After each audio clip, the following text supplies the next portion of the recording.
I am just a chronicler and welcome you to another video. Since I know many of you watch to relax and fall asleep, I thought it would be nice if you left a comment telling me where you're listening from and if it's raining there. Don't forget to like the video and subscribe to the channel if you're enjoying the episodes. Now, it's time to get comfortable, relax, and begin. The first sign something was wrong was when I noticed the gas stations had all disappeared.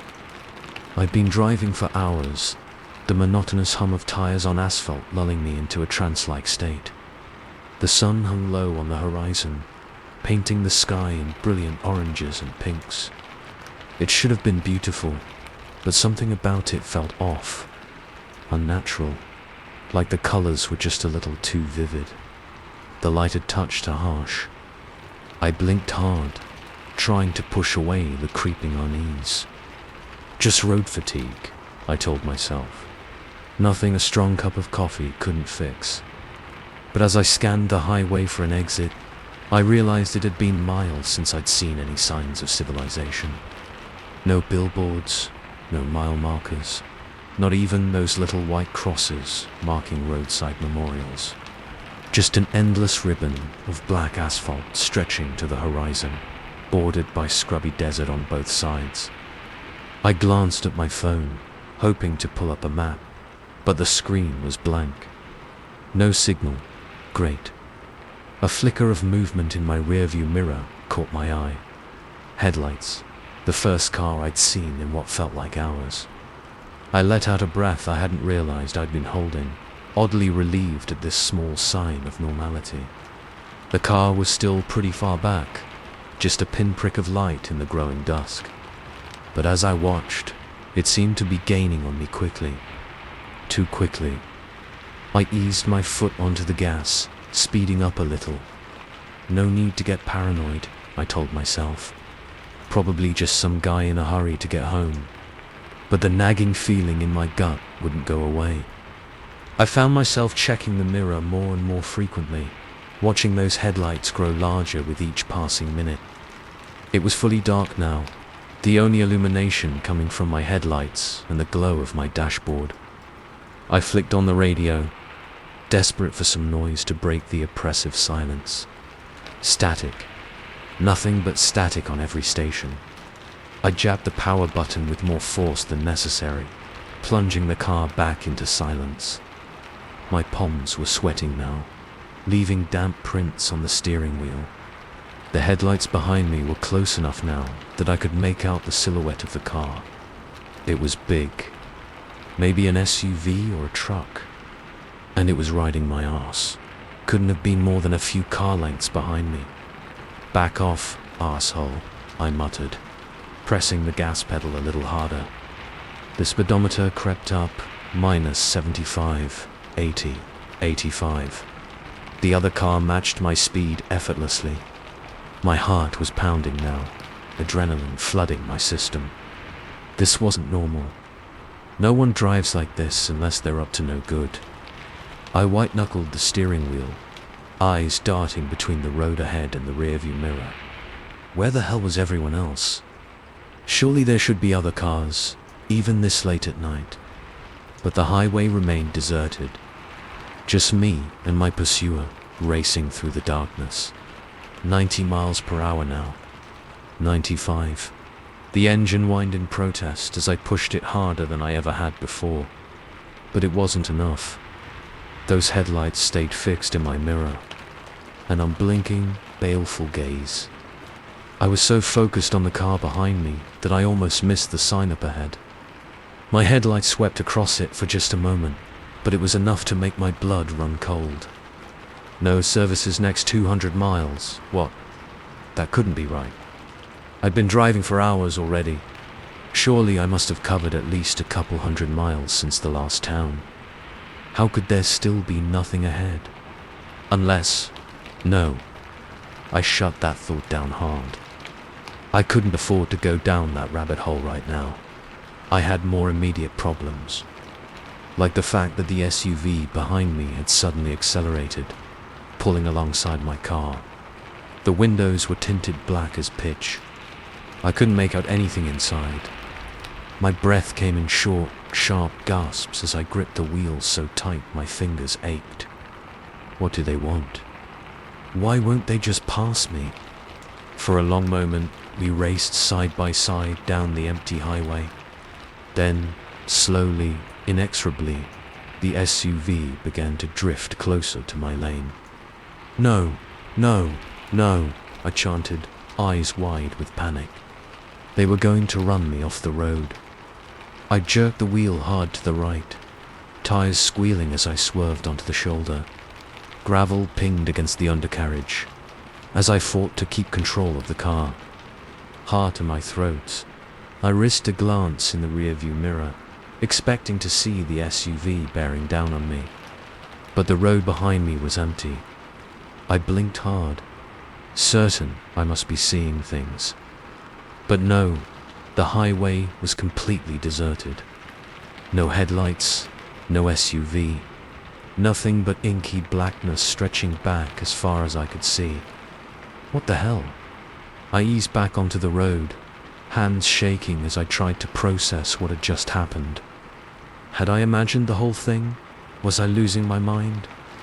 A harsh beeping cut through my panicked thoughts. The low fuel warning. Shit. I glanced at the gauge, stomach dropping when I saw how close to empty it was. How was that possible? I'd filled up right before I left town. Even with all that speeding, I should have at least half a tank left. But the needle was hovering just above E, the warning light casting an ominous red glow across the dashboard. I eased off the gas, trying to conserve what little fuel I had left. My mind raced, trying to remember the last time I'd seen a gas station. Hours ago, yesterday. It was all starting to blur together. The minutes ticked by with agonizing slowness. I strained my eyes, searching desperately for any sign of civilization. A town, a truck stop. Hell, I'd settle for an abandoned shack at this point. Anything to break up the monotony of the empty road stretching endlessly before me. But there was nothing. Just mile after mile of featureless desert, barely visible beyond the reach of my headlights. The engine started to sputter. No, come on, I pleaded, as if I could will more fuel into the tank through sheer desperation. Just a little farther, but it was no use. The car coughed once, twice, and then went silent. Momentum carried me forward a few more yards before I coasted to a stop on the shoulder. For a long moment, I just sat there, hands still on the wheel, staring blankly at the darkness beyond my windshield. The silence was oppressive, broken only by the tick-tick-tick of the engine cooling down. What now? I fumbled for my phone, but the screen remained stubbornly dark. Dead battery. When had that happened? Okay, don't panic.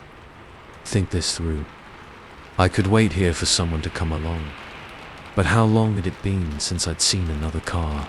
Hours, at least. And that was assuming the SUV hadn't been some kind of hallucination. I could try walking, see if I could find help. But which direction? I had no idea how far I was from the last town, or how far it might be to the next one. For all I knew, I could be wandering in the wrong direction for days. As if in answer to my thoughts, a gust of wind buffeted the car, carrying with it the chill of the desert night. I shivered, suddenly acutely aware of how precarious my situation was. I wasn't dressed for hiking through the desert. I had maybe half a bottle of water left. No food. If I stayed with the car, at least I'd have shelter. But for how long? How many days before dehydration set in? The wind gusted again, stronger this time. Sand pelted against the windows with a sound like softly falling rain. And then I saw it. Just for a moment, barely visible in the gloom beyond my headlights. A flicker of movement. I sat up straighter, heart pounding. "Hello," I called out, voice sounding thin and reedy in the emptiness of the car. Is someone there? Silence. I must have imagined it. The wind and the darkness playing tricks on my eyes. But then I saw it again. A shadow, darker than the surrounding night, moving with a sinuous grace that seemed almost unnatural. My breath caught in my throat. What kind of animal? The shadow paused, and for a heart-stopping moment, I could have sworn it turned to look directly at me. A pair of eyes gleamed in the darkness, reflecting the dim glow of my headlights. They didn't look like any animal eyes I'd ever seen. I lunged for the door locks, slamming them down with trembling fingers. My gaze never left that spot in the darkness where I'd seen the eyes. But there was nothing there now. Just empty desert stretching away into the night. Had I imagined that too? I laughed, a high, strangled sound that held no humor. Get it together, I told myself sternly. You're letting your imagination run wild. There's nothing out there but sand and cacti. A scraping sound from the roof of the car shattered that illusion. I froze, eyes wide, barely daring to breathe. It came again. A slow, deliberate scratching, like nails being dragged across metal, or claws. Something heavy thudded against the driver's side window. I bit back a scream, scrambling across to the passenger seat. The window held, but a spiderweb of cracks spread across the glass. Another impact, harder this time. The cracks deepened, tiny shards beginning to fall onto the seat. This can't be happening, I thought wildly. This isn't real. It can't be. But the next blow shattered that illusion along with the window. As glass rained down around me, I caught a glimpse of something reaching into the car. A hand, but not a hand. Too long, too thin, fingers tipped with wicked-looking claws. I didn't wait to see more. I threw myself at the passenger door, fumbling with the handle in blind panic. The door flew open, and I tumbled out onto the hard-packed earth, gasping as the impact drove the air from my lungs. But terror gave me strength, and I scrambled to my feet, taking off at a dead run into the desert night. Behind me, I heard a sound that might have been laughter, if laughter could hold that much malice. I ran until my lungs burned and my legs felt like lead. When I finally couldn't take another step, I collapsed to my knees, gulping in great lungfuls of the cold night air. Silence settled around me like a shroud. No sound of pursuit, no unearthly laughter. Just the whisper of wind through the scrub brush and the thunder of my own heartbeat in my ears. Slowly, I raised my head, looking back the way I'd come. The highway was gone. No glimmer of headlights, no dark ribbon of asphalt cutting through the desert. Nothing but endless sand stretching away in all directions under a sky wheeling with unfamiliar stars.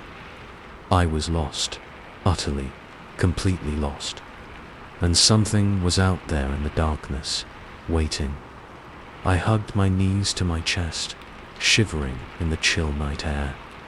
As the adrenaline faded, the reality of my situation began to sink in. No car, no phone, no water. No idea where I was or how to get back to civilization. I was going to die out here. That's when I heard it. A sound that made my blood run cold and the hair on the back of my neck stand up. An engine coming closer. Headlights appeared on the horizon, growing larger by the second. As they drew nearer, I could make out the shape of the vehicle.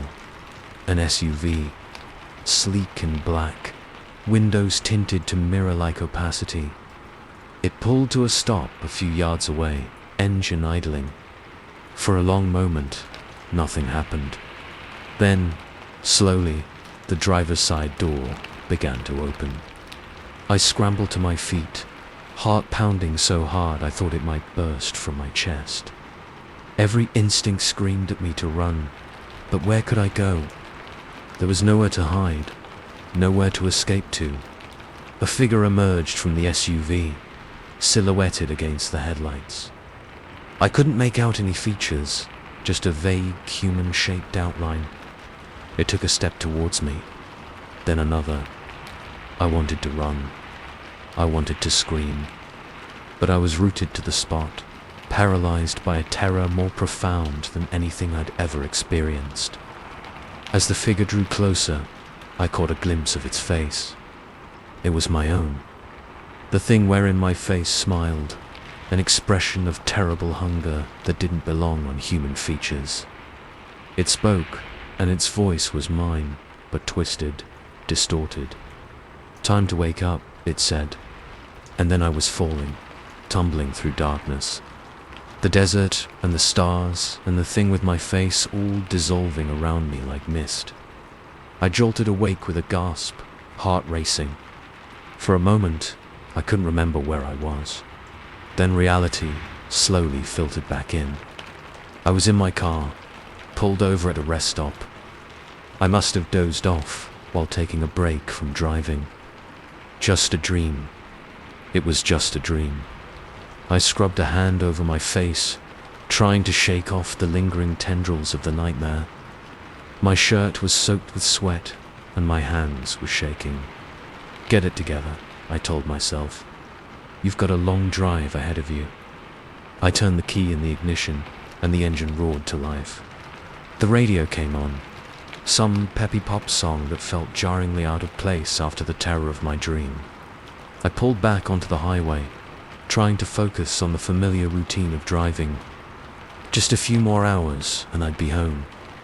But as I settled into the rhythm of the road, a flicker of movement in my rearview mirror caught my eye. Headlights, coming up fast behind me. Story 2. I should have turned back when I saw the first symbol carved into the tree. But curiosity has always been my weakness. The day had started like any other solo hike. Clear skies, a light breeze carrying the scent of pine and earth, and the satisfying crunch of gravel under my boots. As I made my way up the well-worn trail, I'd done this particular route a dozen times before, knew every switchback and viewpoint like the back of my hand, which is why the unmarked path caught my eye. It branched off from the main trail about 2 miles in, barely visible among the underbrush. If I hadn't stopped to retie my bootlace at that exact spot, I might have missed it entirely. I frowned, pulling out my trail map. There shouldn't be any offshoots here. The nearest connecting trail was miles away. "Huh," I muttered, stuffing the map back in my pocket. "Wonder where that goes." I hesitated for a moment, glancing back the way I'd come. The smart thing would be to stick to the main trail. The one I knew was safe and well maintained. But that little voice in the back of my head, the one that had gotten me into trouble more times than I could count, was already whispering about undiscovered viewpoints and hidden waterfalls. Just a quick look, I told myself, already stepping off the main path. 10 minutes, tops. The undergrowth was thick here, brambles catching at my pants as I pushed through. But there was definitely a trail, albeit a faint one. Someone had been this way before. As I pressed deeper into the woods, the quality of light seemed to change. The cheerful, dappled sunlight of the main trail gave way to a greener, more diffuse glow. The canopy above grew denser, ancient trees with gnarled trunks looming on either side of the narrow path. That's when I saw it. A symbol carved into the bark of a massive oak. It looked old, the edge was weathered and partially grown over. But there was no mistaking the deliberate nature of the marking.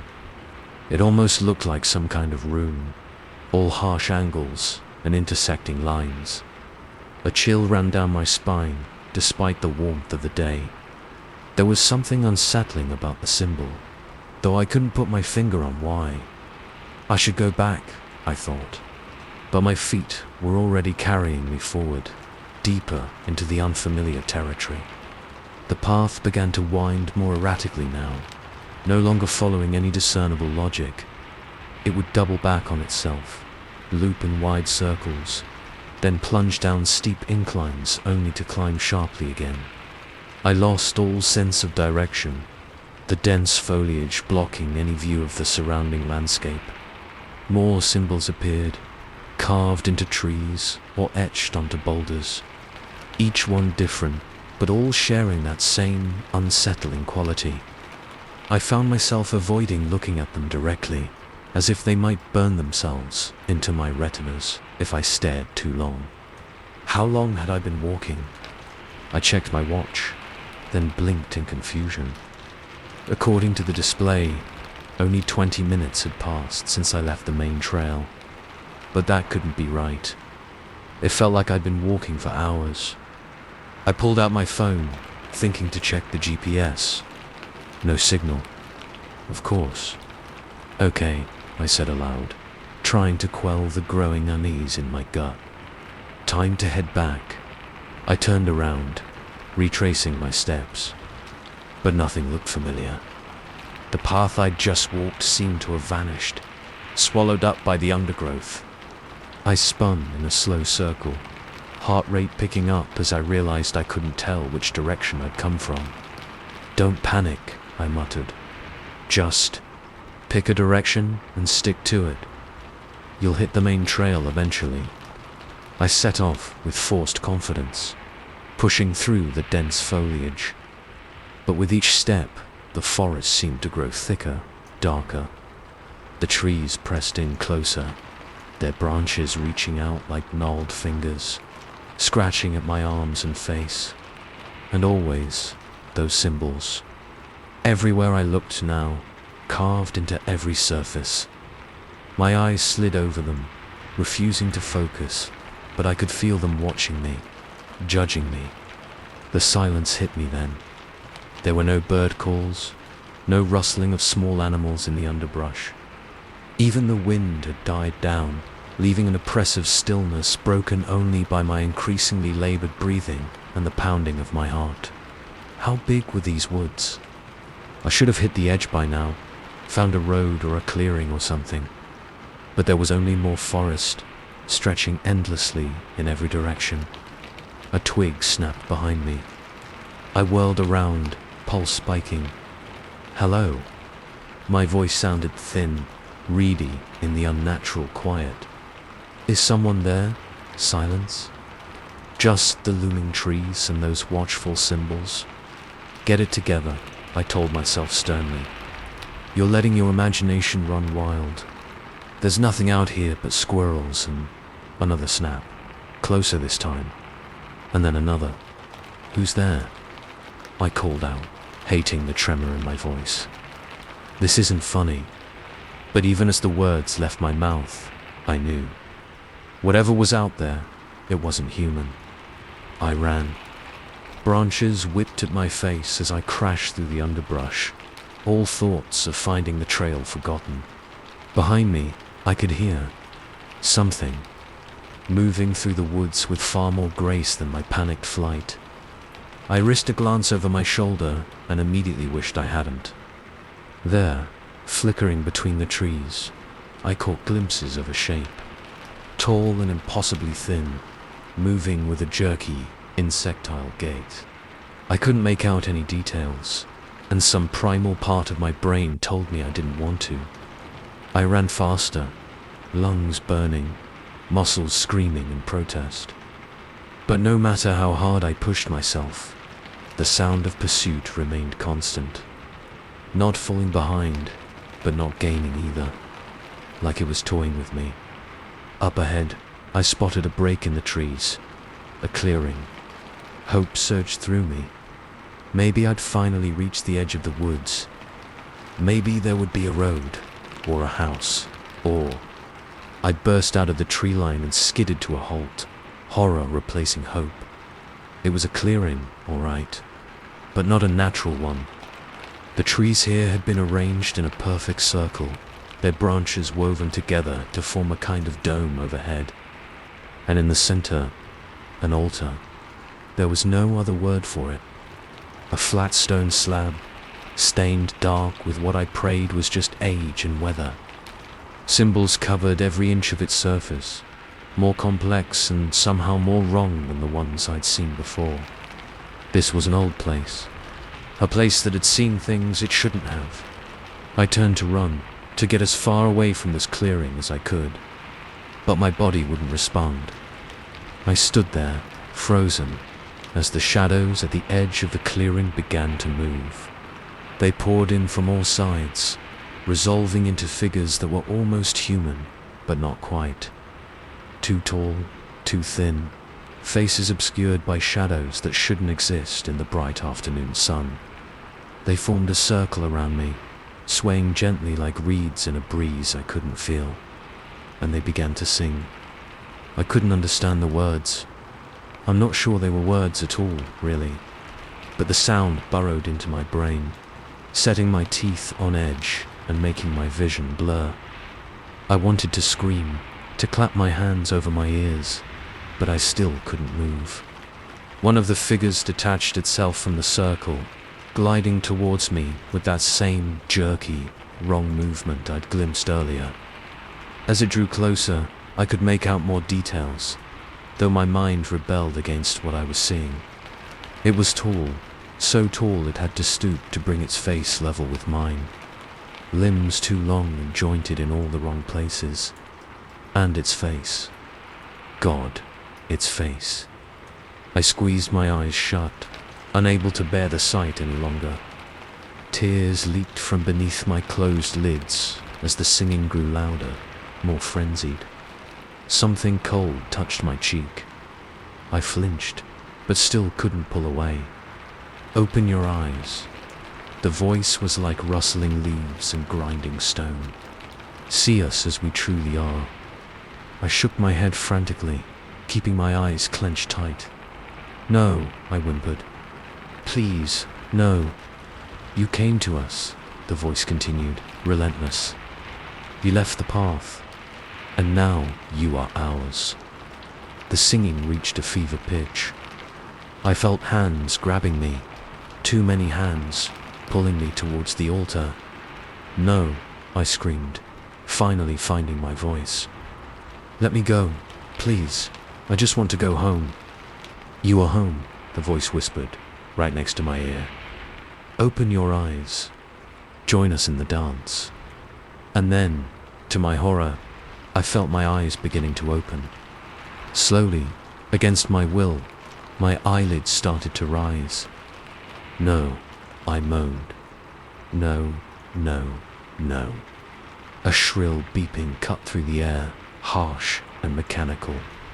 The hands holding me loosened their grip, the singing faltered. I jolted awake with a gasp, heart racing. For a moment, I couldn't remember where I was. Then reality slowly filtered back in. I was in my tent, curled up in my sleeping bag. Weak morning light filtered through the fabric, and my alarm was blaring from the phone beside me. Just a dream. It was just a dream. I fumbled for the phone, silencing the alarm with shaking hands.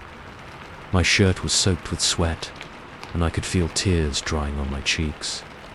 Get it together, I told myself sternly. It wasn't real.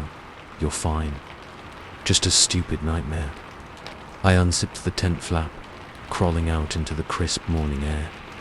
The familiar sight of my campsite helped ground me, my backpack leaning against a tree, the cold remains of last night's fire. Everything was normal. Everything was fine. I started breaking down camp, trying to focus on the familiar routine to shake off the lingering unease from the nightmare. Just a quick hike back to the trailhead and I'd be on my way home. As I shouldered my pack and set off down the trail, a flicker of movement caught my eye. I turned, peering into the woods beside the path. For just a moment, I could have sworn I saw something. A figure, impossibly tall and thin, moving with a jerky, inhuman gait. But when I blinked, it was gone. Just trees and shadow. I shook my head, forcing a laugh. Get it together, I muttered. There's nothing out there. But as I turned back to the trail, my blood ran cold. There, carved into the trunk of the nearest tree, was a symbol. All harsh angles and intersecting lines. It looked fresh. Story 3. The first time I saw the shadow, I convinced myself it was just a trick of the light. By the third time, I knew I was in trouble. It started on what should have been just another boring night shift at Redwood Data Storage. A sprawling complex of warehouses and server rooms on the outskirts of town. Climate-controlled and humming with the constant drone of cooling systems. Not exactly the most exciting place to spend 8 hours, but the pay was decent and the job was easy. At least, it was supposed to be. My routine was always the same. Clock in at 11 p.m., make my rounds every hour on the hour, and try not to fall asleep in between. The facility was huge, but most of it was automated. My job was just to keep an eye on things, make sure no warning lights were flashing on any of the servers, and report anything unusual. That night started like any other. I grabbed my flashlight and keycard, gave a nod to Dave from the day shift as he headed out, and settled in for another long night of mind-numbing boredom. The first round was uneventful. Just row after row of blinking lights and the soft whir of fans. I made my way through the maze of hallways, footsteps echoing in the empty corridors. Everything normal, everything quiet. It was during the second round, around 1 a.m., that I first noticed something off. I was in server room C, about halfway through my circuit, when movement caught the corner of my eye. Just a flicker, there and gone so fast I almost missed it. I swung my flashlight towards the spot, but there was nothing there. Just another bank of servers, lights blinking steadily. "Hello," I called out, feeling a little foolish. Of course, there was no one there. I had the only keycard that could access this area at night. Still, the hairs on the back of my neck were standing up. I finished my round quickly, constantly glancing over my shoulder. But nothing else happened, and by the time I got back to the security desk, I had almost convinced myself I'd imagined it. Almost. The next hour crawled by. I tried to focus on the bank of monitors in front of me, showing feeds from security cameras throughout the facility.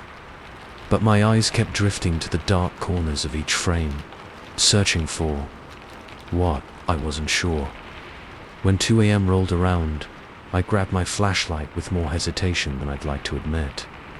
"Get it together," I told myself. "You're jumping at shadows."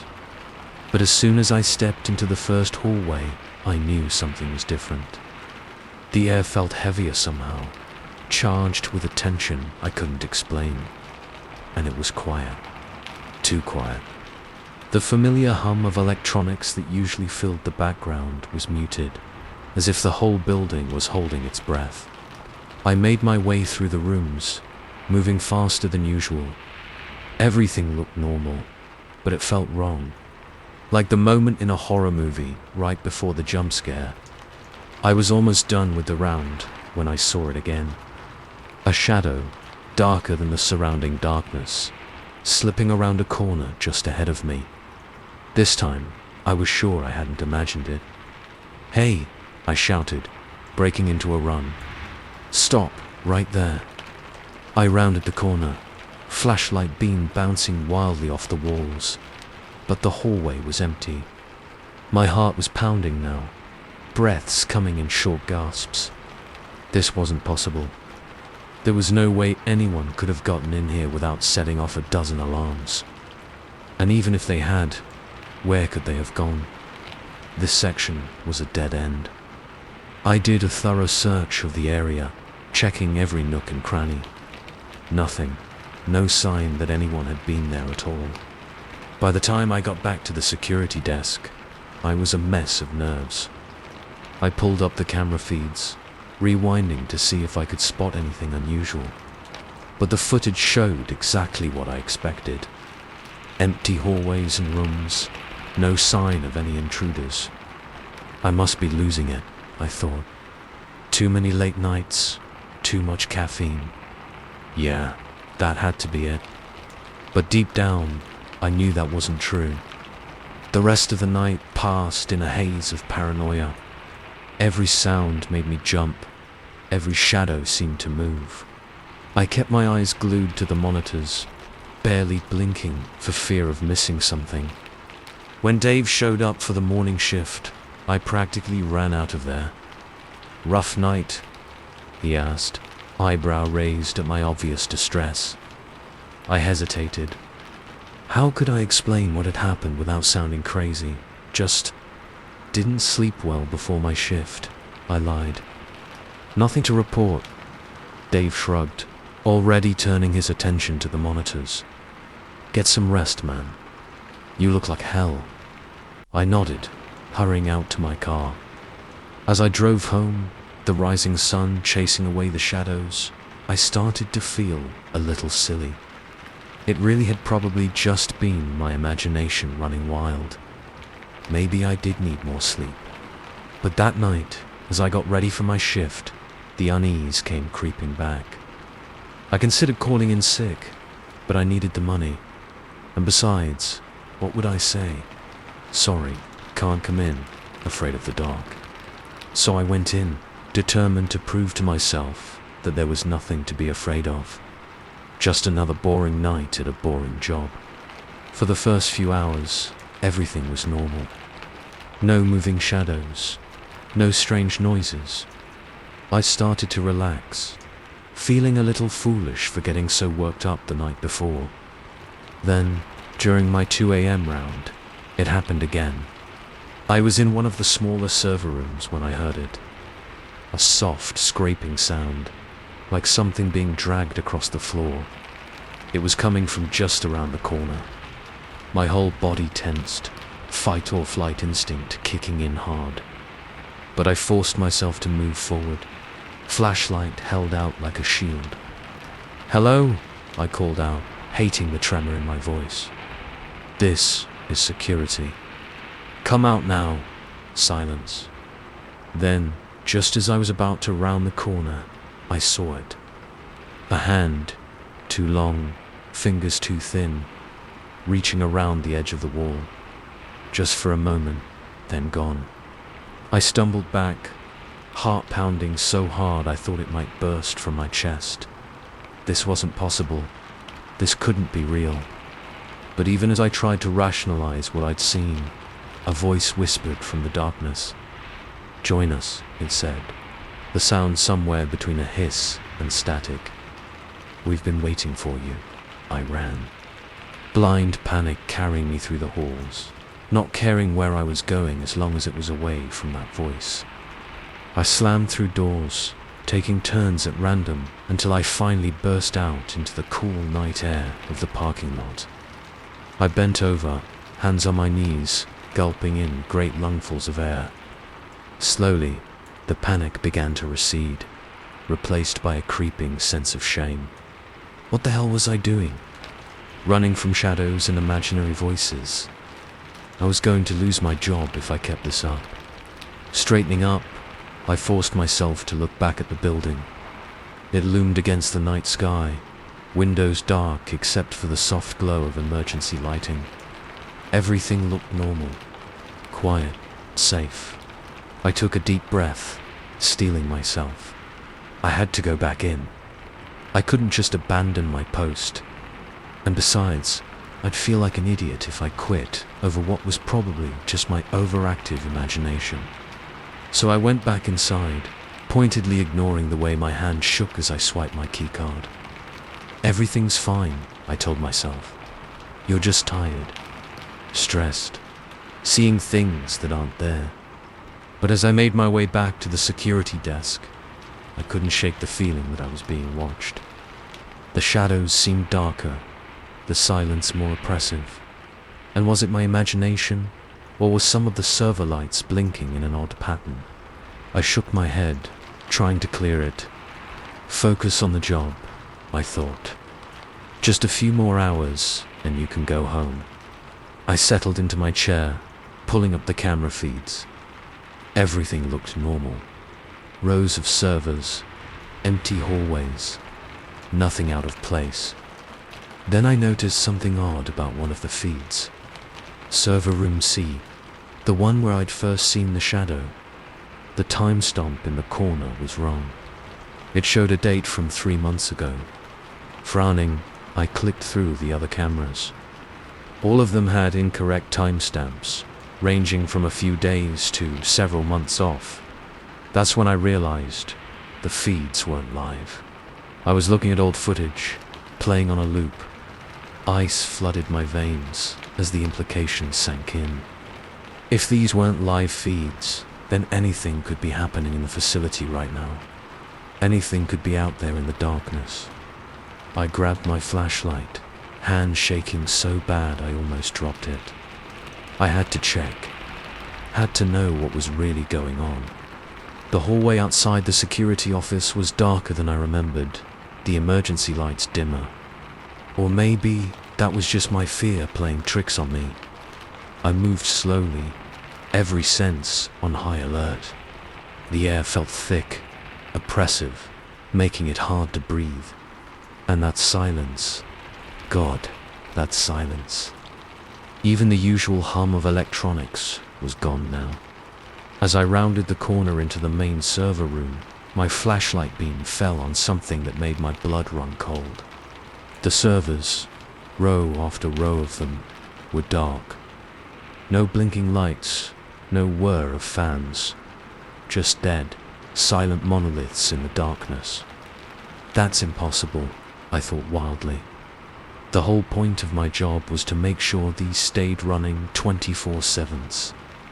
How long had they been like this? How had I not noticed? A scraping sound behind me made me whirl around, heart in my throat. My flashlight beam cut through the darkness, revealing nothing, just an empty hallway. But as I turned back to the servers, movement caught my eye. One of the dead screens had flickered to life, then another, and another. I watched, paralyzed with a mixture of fascination and terror, as lines of code began scrolling across the screens.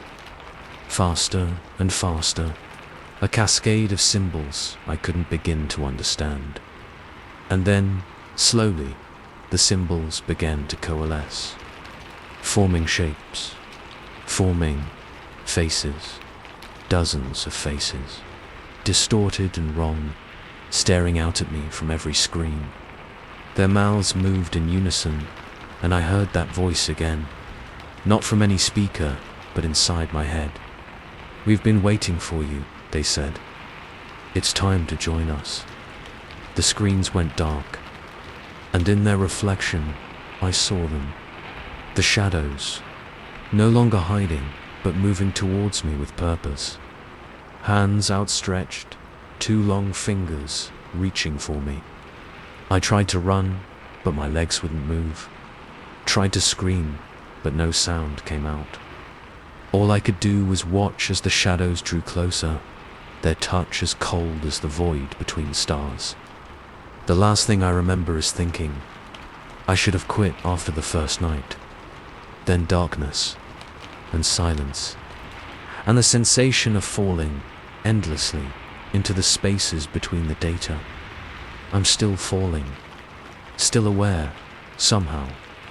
And sometimes, in the endless stream of information flowing around me, I catch glimpses of the security cameras, of a figure that looks like me, making its rounds, smiling at Dave as he comes in for the morning shift. But his eyes are wrong, empty. And sometimes, just for a moment, its shadow moves in ways a shadow shouldn't. I want to warn them, the day shift, the other guards, anyone who might stumble into this place. But I can't. All I can do is watch and wait, and wonder how long it will be before someone else makes the mistake of looking too closely at the shadows in the night. Story 4. The day Mrs. Abernathy moved in next door was the beginning of the end, though we didn't know it then. Looking back, I wonder how we missed the signs. But I suppose that's always the way with these things. Hindsight is 20/20ths and all that. It was a warm Saturday in late August when the moving truck pulled up. My wife Sarah and I were out in the front yard, me mowing the lawn while she pruned her prized rose bushes. We paused our chores to watch as a frail-looking elderly woman climbed out of a beat-up station wagon, leaning heavily on a polished wooden cane. "Oh, honey," Sarah said, already setting down her gardening shears. "We should go help." That was Sarah all over, always the first to lend a hand. It was one of the things I loved most about her. I nodded, wiping sweat from my brow as we made our way across the lawn. "Welcome to the neighborhood," Sarah called out, waving. "I'm Sarah, and this is my husband, Tom. Do you need any help getting settled?" The old woman turned, and I felt an involuntary shiver run down my spine.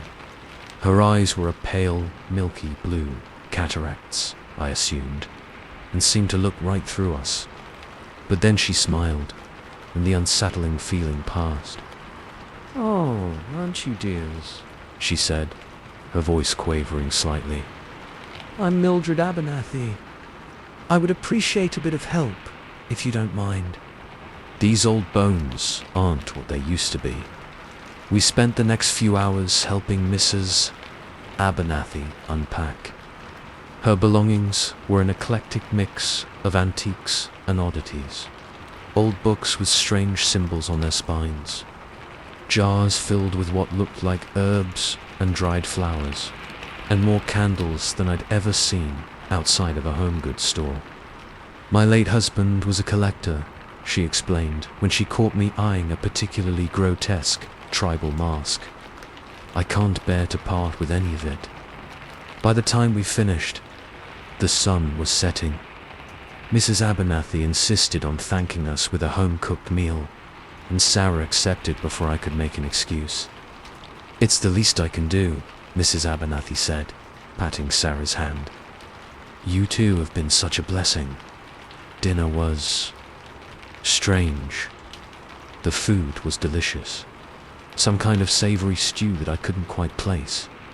But there was an undercurrent of tension I couldn't explain.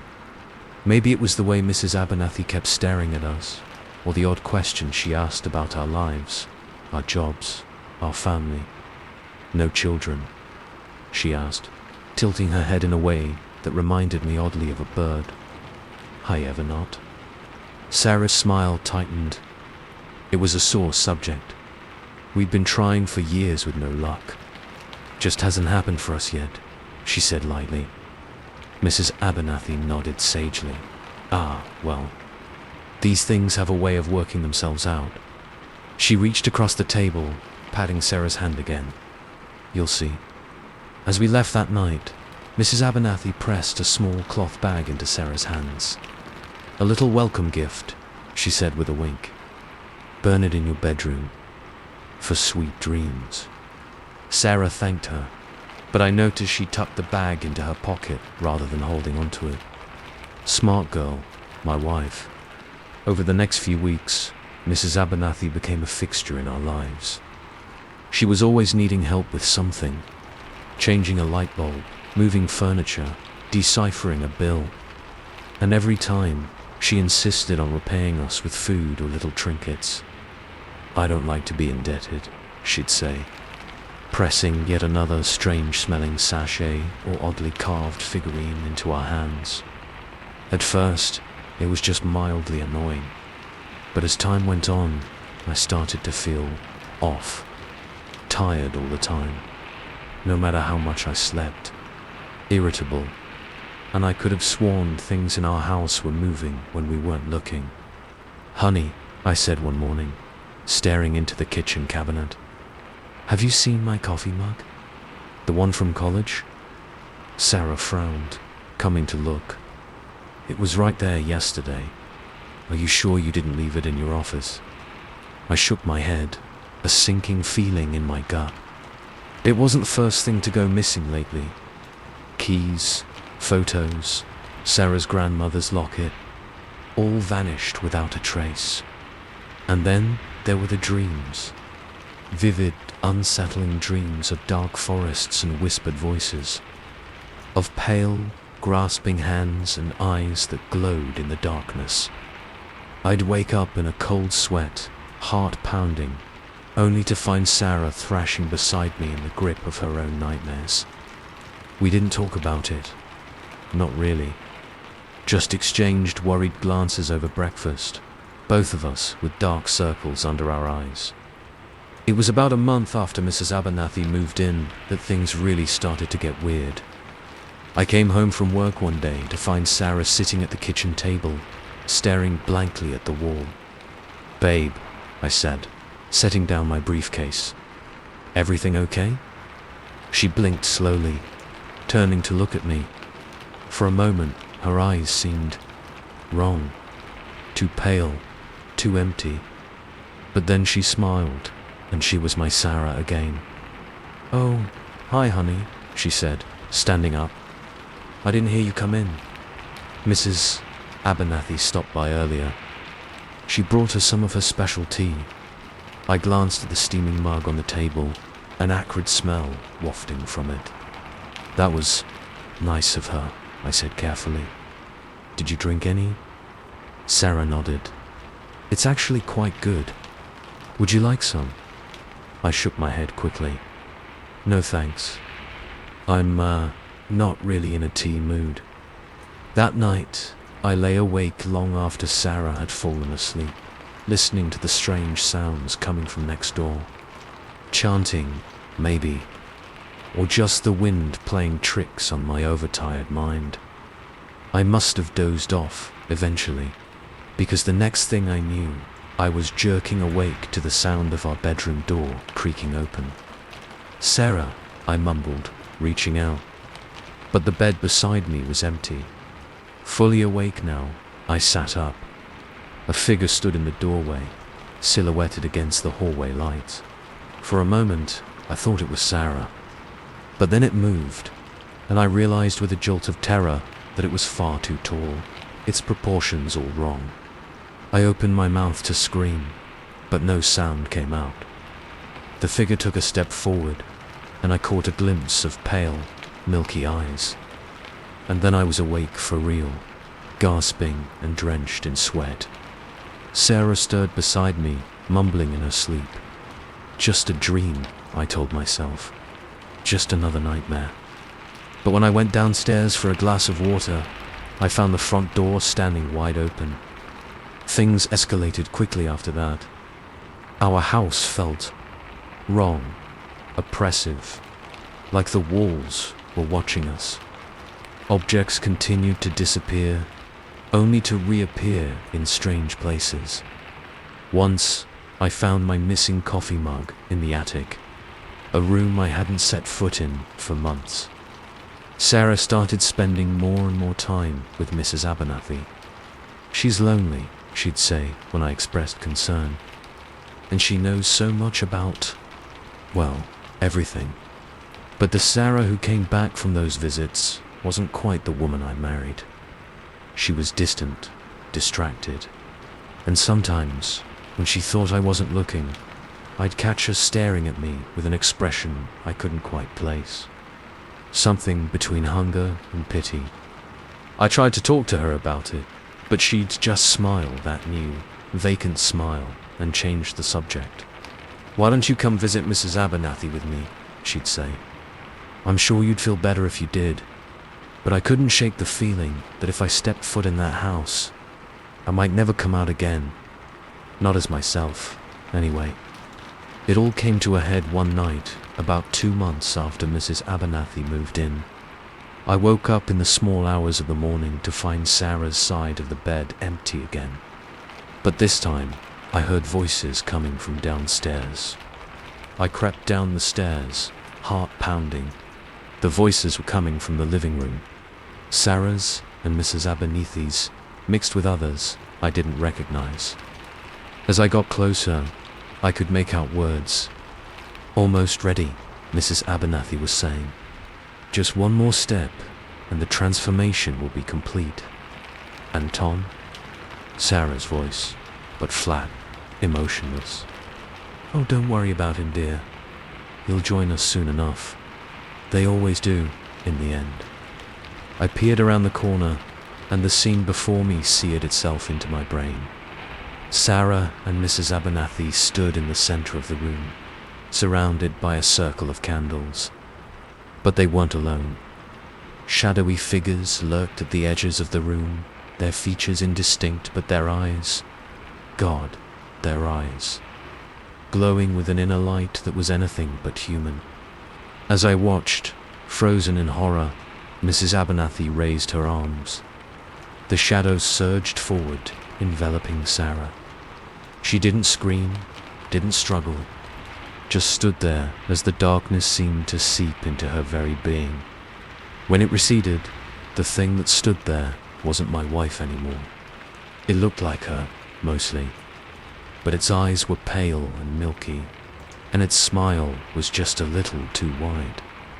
It turned those horrible eyes toward me, and I knew it could see me, knew I was done for. I ran. Out the front door, down the street, not stopping until my lungs were burning and my legs felt like jelly.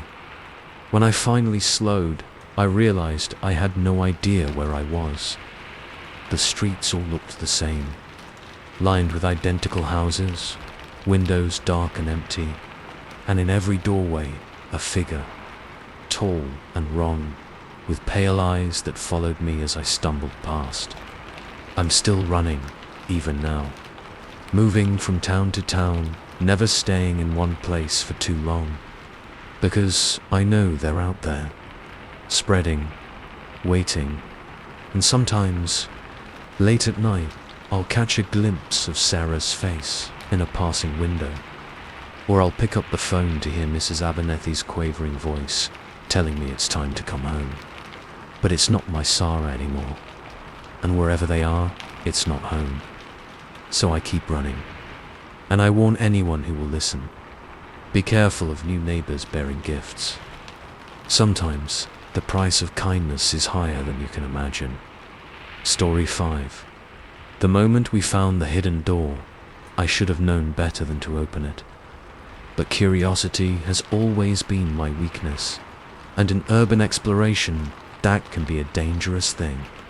It was supposed to be just another abandoned building, an old textile factory on the outskirts of town, shut down for decades and left to rot. My friends and I had explored dozens of places like it before. We thought we knew what to expect. Crumbling walls, rusted machinery, maybe some cool graffiti if we were lucky. We were wrong. So very, very wrong. There were 4 of us that day. Me, my best friend Jake, his girlfriend Mia, and our cameraman, Alex. We'd been doing this for years, posting our urban exploration videos online. This was just supposed to be another episode. The factory looked promising from the outside. A hulking brick structure with boarded-up windows and vines creeping up the walls. The padlock on the main entrance was child's play for Jake to pick. As we slipped inside, the musty smell of decay hit us like a wall. "Oh man," Mia said, wrinkling her nose. "This place reeks." I flicked on my flashlight, the beam cutting through the gloom. Dust motes danced in the light, stirred up by our entrance. The main floor was a mess of fallen beams and rusted equipment, but nothing we hadn't seen before. "All right, gang," I said, slipping into my host voice. "Let's split up and see what we can find. Alex, you're with me. Jake and Mia, you guys take the upper floors. Radio check every 15 minutes. We'd barely started our sweep when Alex's voice crackled over the radio. "Guys, you need to see this." We regrouped near the back of the factory floor. Alex was crouched next to what looked like an old freight elevator, running his hands along the edge of the floor. "Check it out," he said, excitement clear in his voice. "There's airflow coming from underneath. I think there might be a lower level." Jake frowned, consulting the blueprints we'd dug up. "That's weird. There's no basement listed on these plans." I felt a chill run down my spine, but pushed it aside. This was exactly the kind of thing our viewers loved. Hidden rooms, secret passages, Well, I said, forcing a grin, let's find out what's down there, shall we? It took all four of us to pry up the elevator floor. The metal groaned in protest, decades of rust giving way reluctantly. As the panel finally lifted, a gust of stale, cold air rushed out, carrying with it a smell that made the factory above seem like a rose garden. Jesus, Mia gagged, covering her nose. What is that? I shone my light into the opening, revealing a narrow shaft disappearing into darkness. A rusted ladder clung to one wall, vanishing into the gloom below. Only one way to find out, I said, already swinging my legs over the edge. Coming, the descent felt endless. The smell got worse the further down we went, a cloying mix of rot and something I couldn't quite place. Something chemical, almost metallic. When my feet finally touched solid ground, I let out a breath I hadn't realized I'd been holding.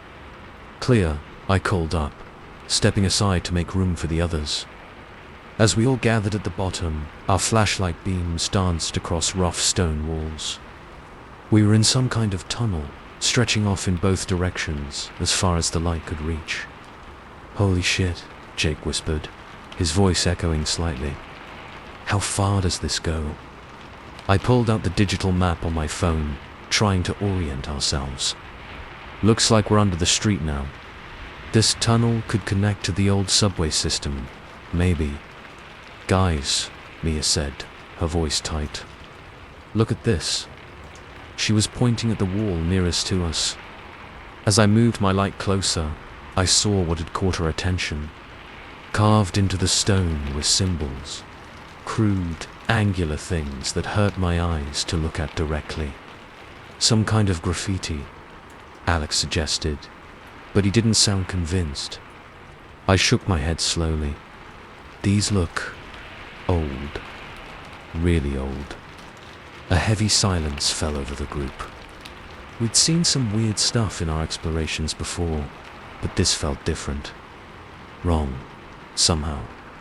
Maybe we should head back up, Mia said quietly.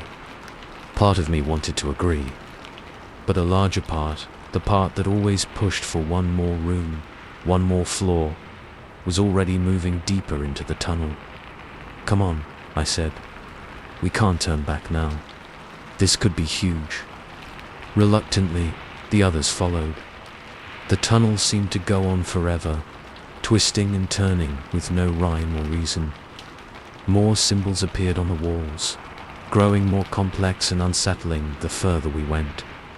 Does anyone else feel like we're going downhill? Jake asked, after what felt like hours. He was right. The slope was gradual, but undeniable. We were heading deeper underground. That's when we started hearing the noises. At first, it was just a faint scratching sound, so quiet I thought I was imagining it. But then Alex stopped suddenly, cocking his head to the side. Do you guys hear that? We all fell silent, straining our ears. There it was again, a scraping, scuttling sound, like something moving just out of sight.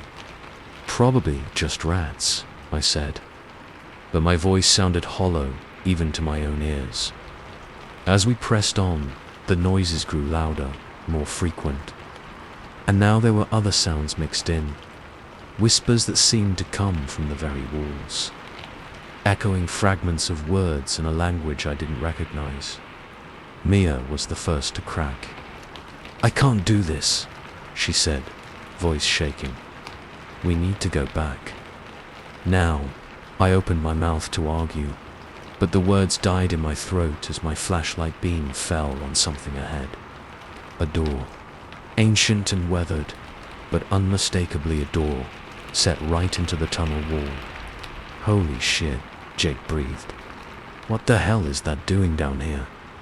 Before I could stop him, Alex was already moving towards it. Let's find out, he said, reaching for the handle. Wait, I called out, but it was too late. The door swung open with a groan that seemed to shake the very foundations of the earth. And beyond it, I've tried 1,000 times to describe what I saw in that moment, but words always fail me. It was like looking into a void that was somehow alive, writhing with shapes and colors that had no place in our reality. And it was looking back at us.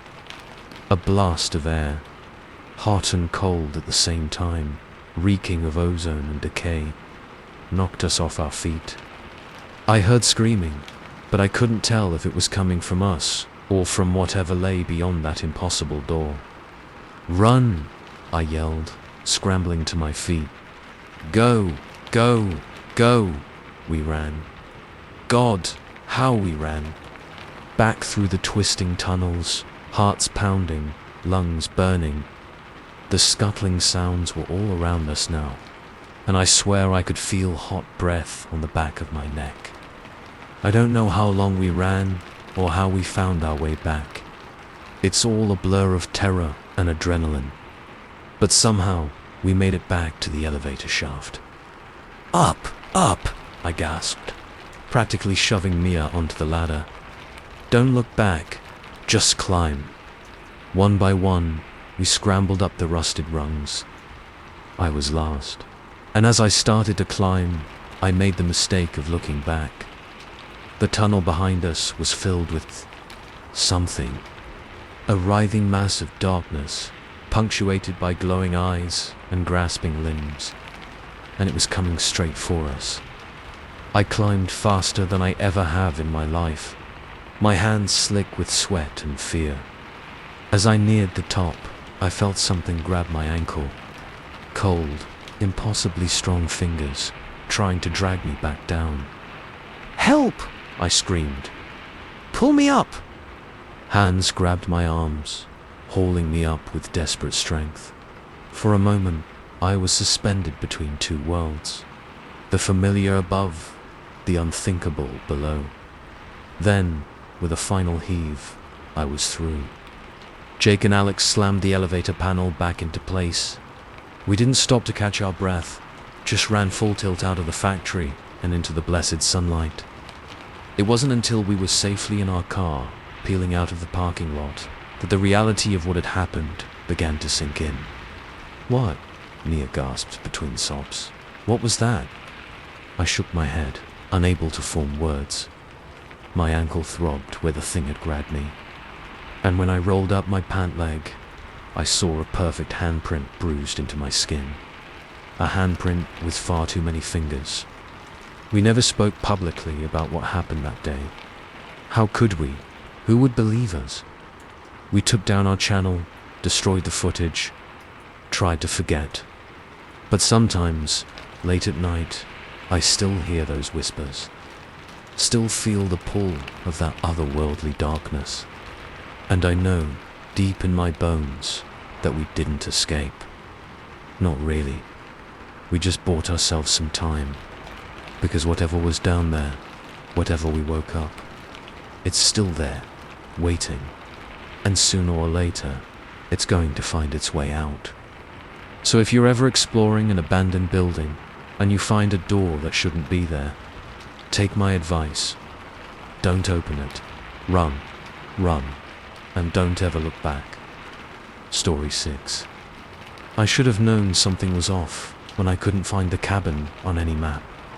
But after a grueling year of 80-hour work weeks and a messy breakup, I was desperate for a getaway. So when I stumbled across the listing for a secluded mountain retreat with no neighbors for miles, I booked it without a second thought. Big mistake. The drive up was beautiful, at least. Winding mountain roads, trees ablaze with autumn colors, crisp air that smelled of pine and wood smoke. As I followed the host's detailed directions, the paved road gave way to gravel, then too little more than a dirt track. Just when I was starting to worry I'd taken a wrong turn, I saw it. The cabin sat in a small clearing, looking like something out of a postcard. Rustic log construction, a wide front porch with a swing, smoke curling from the chimney. Perfect. I pulled up, gravel crunching under my tires. As I stepped out of the car, the silence hit me like a physical force. No traffic noise, no hum of electricity, Just the whisper of wind through the trees and the occasional bird call. The key was under the mat, just like the host had said. As I unlocked the door, I noticed the wood seemed older than it had looked from a distance, weathered, with deep grooves that almost looked like claw marks in places. Probably just bare scratches, I told myself. Nothing to worry about. The interior was cozy, all knotty pine and plaid upholstery.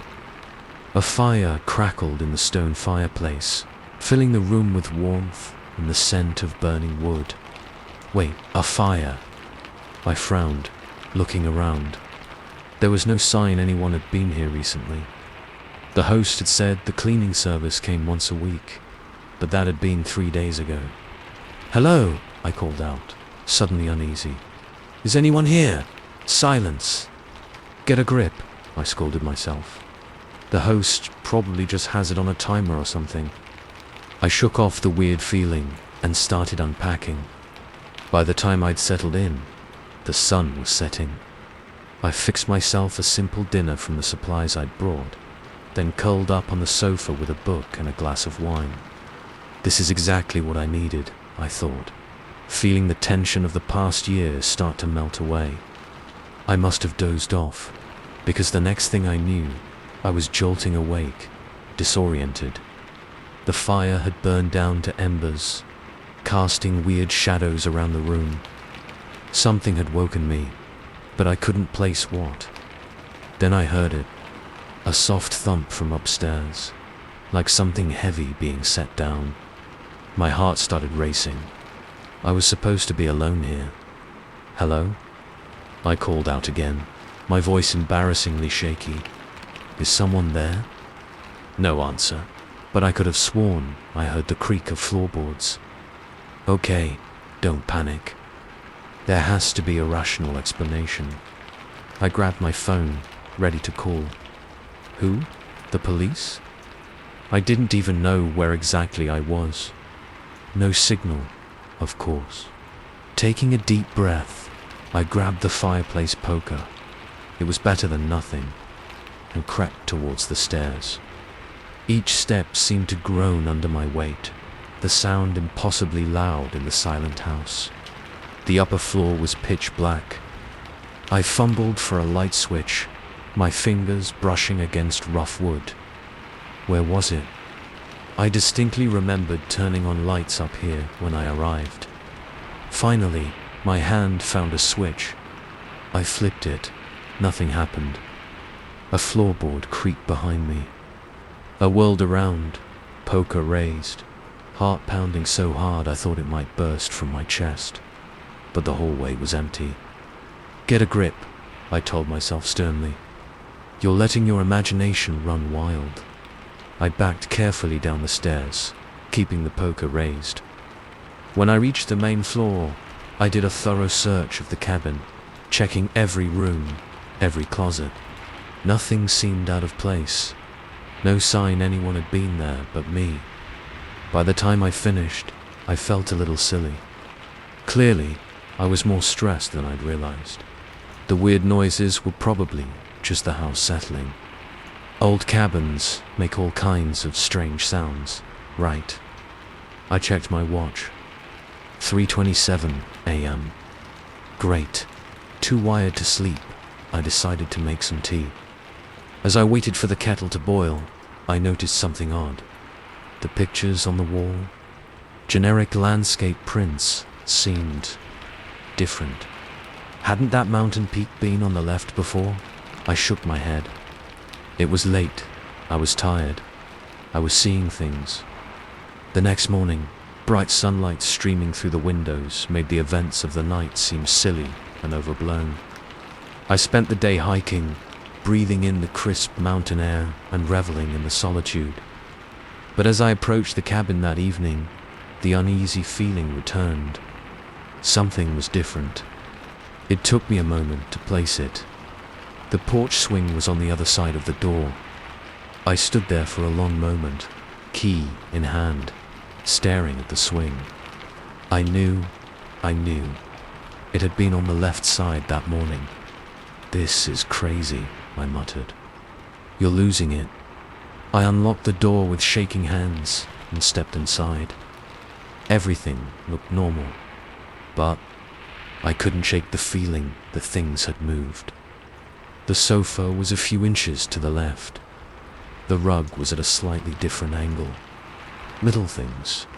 Things most people wouldn't notice. But I noticed.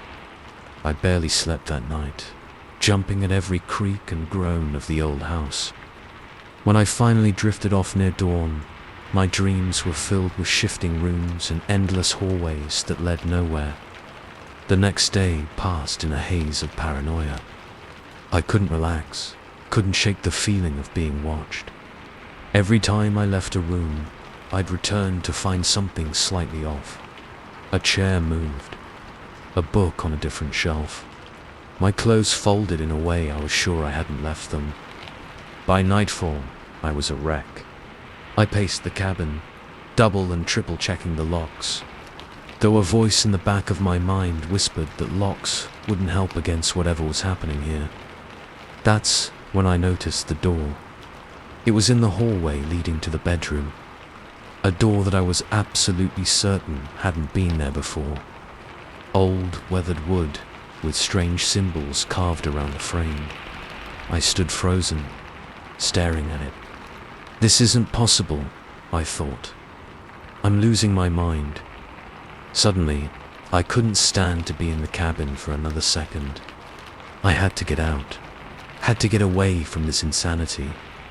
I grabbed my keys and ran for the front door, but when I yanked it open, my heart nearly stopped.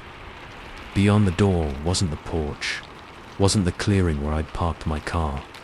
It was a hallway. The same hallway I'd just left, complete with a new, impossible door. I slammed it shut, spinning around.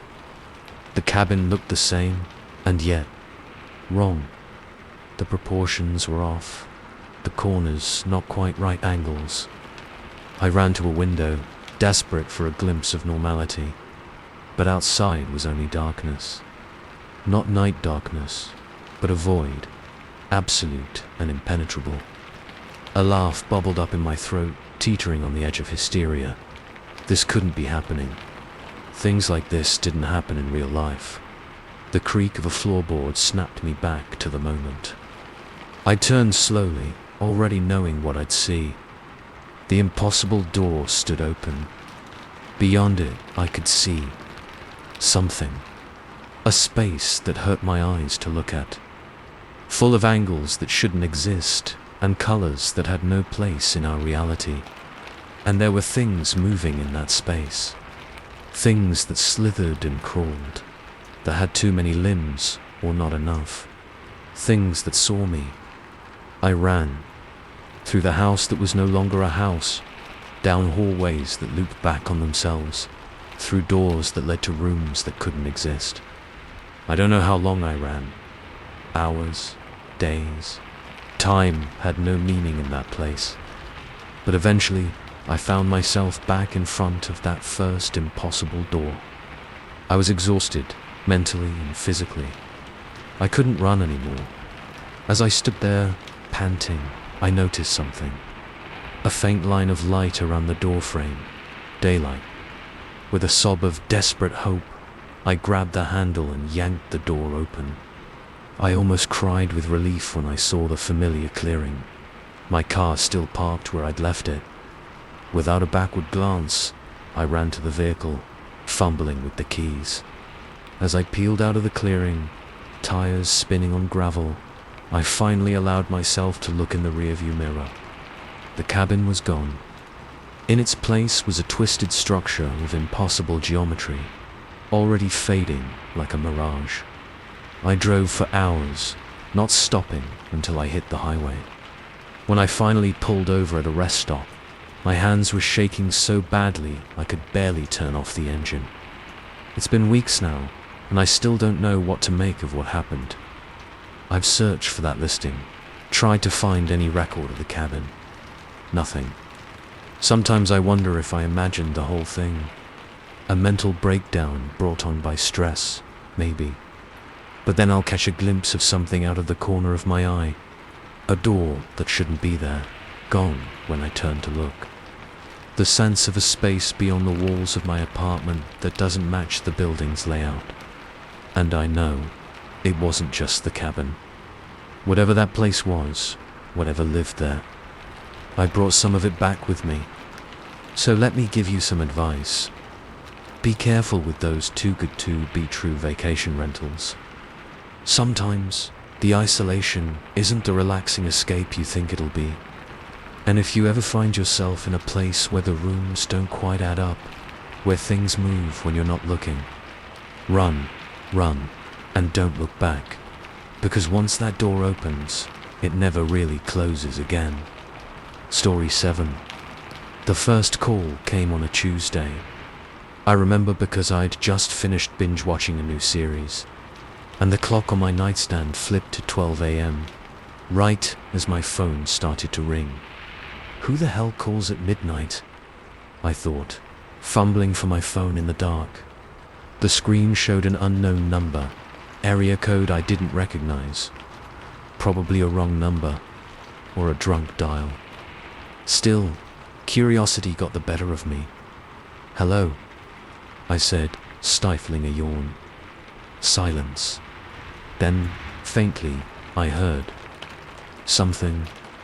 A rhythmic sound, almost like breathing, but not quite. It sent a shiver down my spine. "Hello," I repeated, a little louder. "Who is this?" The sound continued for a few more seconds, then the line went dead. Weird, I thought, tossing the phone back on the nightstand. Must have been a pocket dial or something. I rolled over and went to sleep, forgetting all about it by morning. Until the next night. Again, right at midnight, my phone rang. Same unknown number. This time, I let it go to voicemail. But curiosity gnawed at me, and after a minute, I couldn't resist checking. One new voicemail. I hit play, holding the phone to my ear. The sound again. Louder this time. Definitely not breathing. It was more mechanical. A soft worry punctuated by clicks and the occasional static-like crackle. It went on for a full minute before cutting off. Okay, this is getting creepy, I thought. Probably just some weirdo with too much time on their hands. I blocked the number and tried to put it out of my mind. But the next night, like clockwork, another call. Different number, but the same area code. This time, against my better judgment, I answered. "Listen," I snapped. "I don't know who you are or what your deal is, but this isn't funny. Stop calling me."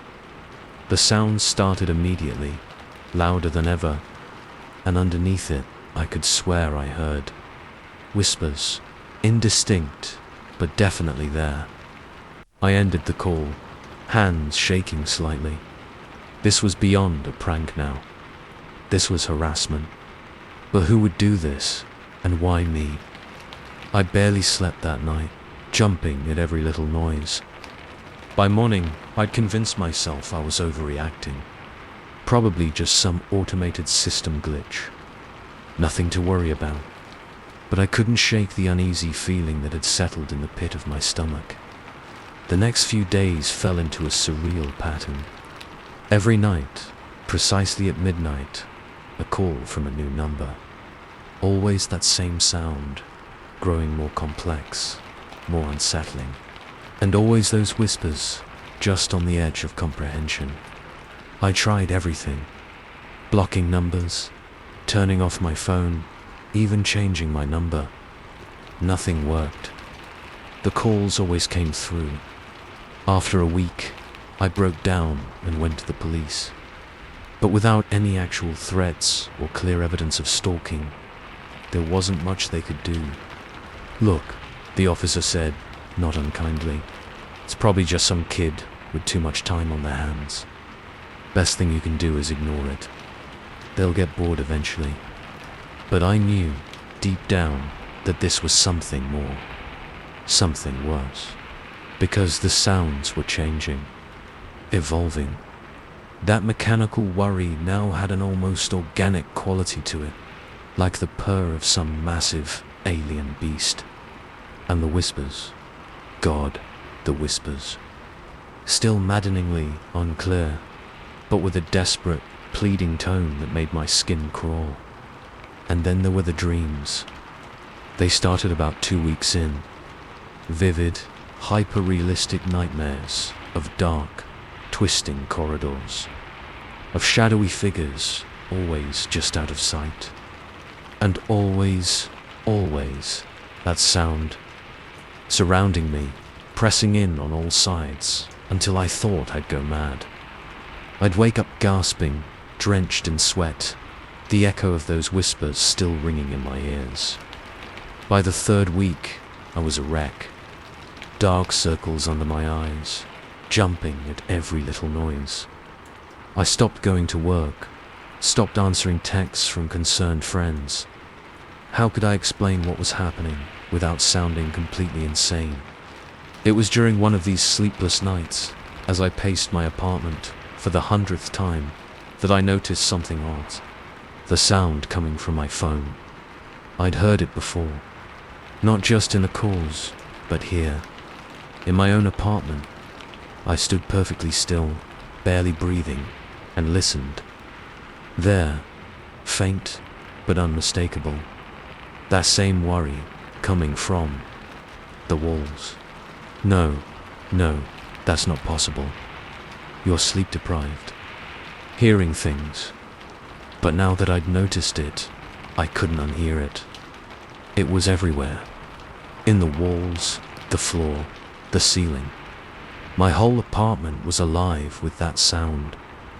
I ran to the door, yanking it open, desperate to escape. But the hallway outside was wrong. Too long, too dark. The corners not quite right angles. I slammed the door shut, heart pounding. This isn't real, I told myself. You're dreaming. Wake up. Wake up. But I didn't wake up. And as midnight approached, the sound grew louder. The walls seemed to pulse with it. My phone rang. With shaking hands, I answered it. Please, I whispered, what do you want from me? The sound exploded from the speaker, so loud it was painful. But this time, I could understand the whispers. Help us, they pleaded. You opened the door. You let us in. Now you have to let us out. I don't understand, I said, voice cracking. What door? What are you? But the voices were fading, drowned out by that terrible, all-encompassing sound. I dropped the phone, clapping my hands over my ears, but it didn't help. The noise was inside my head now, reverberating through my very bones. And then, suddenly, silence. I opened my eyes, not realizing I'd squeezed them shut. For a moment, everything seemed normal. My apartment, quiet and still in the midnight gloom. Then I saw it. A door, right in the middle of my living room wall, where no door had ever been. Old weathered wood, with strange symbols carved around the frame. As I watched, frozen in terror, the door began to open. Beyond it was nothing. A void so absolute it hurt to look at, and things moved in that darkness. Things with too many limbs, too many eyes. Things that shouldn't exist. They poured into my apartment, filling the space with their impossible geometries. I tried to scream, but no sound came out. Tried to run, but my legs wouldn't move. As the creatures surrounded me, their whispers grew to a deafening chorus. Thank you, they said. Their voices a horrible blend of gratitude and hunger. We've been waiting so long. I felt cold, impossibly strong hands grabbed me, pulling me towards that nightmare door. I struggled, fought with every ounce of strength I had left. And then, I woke up. I was in my bed, sunlight streaming through the windows. Everything looked normal, ordinary. For a moment, I sagged with relief. Just a dream. A horrible, vivid nightmare, but just a dream. Then I saw my phone on the nightstand. One new voicemail. With trembling fingers, I hit play. My own voice came through the speaker. "Help me," it said, the words distorted and strange. "You have to wake up. This isn't real. Wake up, wake up." The message ended. I dropped the phone like it had burned me. This can't be happening, I thought, the familiar panic rising in my chest. This isn't real. But even as I thought it, I noticed something. The walls of my bedroom. They didn't quite line up right. The corners were just slightly off, the proportions subtly wrong in a way I couldn't quite define. And there, just on the edge of hearing, that sound, that terrible, familiar sound. I ran to the window, desperate for a glimpse of normality. But outside was only darkness. Not night darkness, but a void, absolute and impenetrable. I'm still here, writing this, in this place that looks like my apartment but isn't, where the walls pulse with alien rhythms, and every shadow hides impossible horrors. I don't know if I'll ever escape. Don't know if there's even an out there to escape to anymore. But if you're reading this, if you still exist in a world where things make sense, let me give you one piece of advice. If your phone rings at midnight, don't answer it. Don't even look at it. Because once you let them in, once you acknowledge them, they never really go away. And the next time that door opens, it might be in your world, your room, your mind. So please, for your own sake, don't answer the phone. Story 8. The first red flag should have been when our GPS went haywire. But my wife, Sarah, and I were too busy arguing about whose brilliant idea it was to take this scenic route to notice. "I'm telling you, we should have stuck to the highway," I grumbled, squinting at the useless device on the dashboard. The little blue dot that represented our car was bouncing all over the screen, completely untethered from any recognizable road. Sarah sighed, that particular sigh that meant she was trying very hard not to roll her eyes. "And I'm telling you, Mark, this way will shave an hour off our trip. Or it would if someone hadn't insisted on stopping at every tacky roadside attraction along the way." I opened my mouth to retort, but the words died in my throat as we crested a hill and saw what lay beyond. A town, nestled in the valley below, looking for all the world like it had been plucked straight out of a Norman Rockwell painting.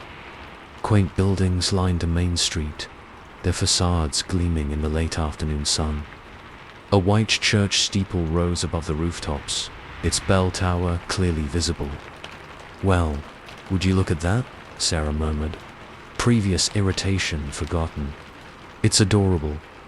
I frowned, an uneasy feeling settled in the pit of my stomach. "It's not on the map." Sarah leaned over, peering at the crumpled paper map spread across my lap. "Huh, you're right. Must be some kind of historical village or tourist thing." As we descended into the valley, the unease grew. There was something off about the place. The colors seemed vivid, the lines of the buildings too crisp. Like a high-definition photo with the contrast turned up too high. We rolled down Main Street, the only car in sight. The sidewalks were empty, storefront windows dark. Yet I could have sworn I saw curtains twitching, faces peering out at us before quickly disappearing. "Maybe we should just pass through," I said, trying to keep the nervousness out of my voice. "Find somewhere else to stop for the night." But Sarah was already pulling into a parking spot in front of what looked like a small hotel.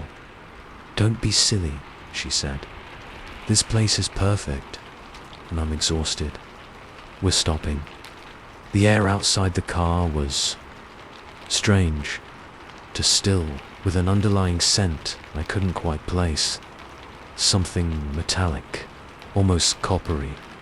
As we grabbed our overnight bags from the trunk, I noticed a man standing on the sidewalk, watching us. He was tall and thin, dressed in clothes that seemed slightly out of date. Not vintage, exactly, but as if fashion had stopped evolving in this town sometime in the 1950s. Evening. "Folks," he said, his voice pleasant but oddly flat. "Welcome to Millhaven. Just passing through. We're hoping to stay the night, actually," Sarah replied with a smile. "Is there a vacancy at the hotel?" The man's smile widened, but it didn't reach his eyes. "Oh, I'm sure we can find room for you. We always have room for visitors in Millhaven." Something about the way he said it sent a chill down my spine. The hotel lobby was dim and musty, smelling of old paper and furniture polish. The clerk behind the desk looked up as we entered, his movements oddly stiff, like a marionette with tangled strings. "Room 42?" he asked, voice as flat as the man outside. Without waiting for an answer, he turned and retrieved a key from the wall behind him. An actual key, not a modern key card. "You'll be in room 237, he said, sliding the key across the polished wood counter. "Up the stairs, end of the hall on your left. Enjoy your stay in Millhaven." As we climbed the creaking stairs, Sarah leaned in close. "Okay, this place is seriously weird," she whispered. "But kind of cool, right? Like we've stepped back in time." I nodded, not trusting myself to speak.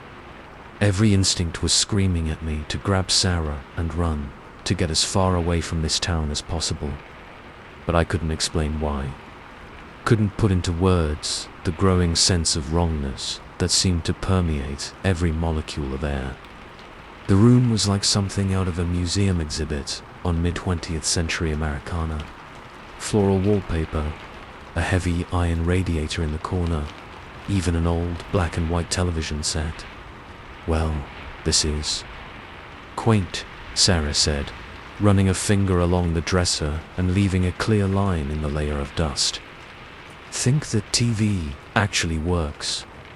I shrugged, dropping our bags on the bed. Only one way to find out, I guess. I clicked the power button, not really expecting anything to happen. To my surprise, the screen flickered to life. But instead of a crisp, black and white image, it showed only static. And in that static, I could have sworn I saw shapes. Moving, writhing shapes that made my eyes hurt to look at. I quickly turned it off.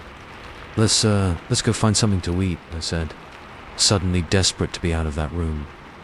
The sun was setting as we made our way back down Main Street, casting long shadows that seemed to move in ways shadows shouldn't. The few people we passed on the sidewalk all had that same blank, pleasant expression. All greeted us with identical phrases.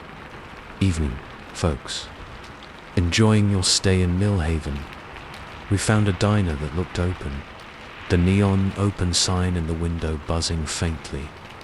Inside, every surface gleamed with an unnatural cleanliness.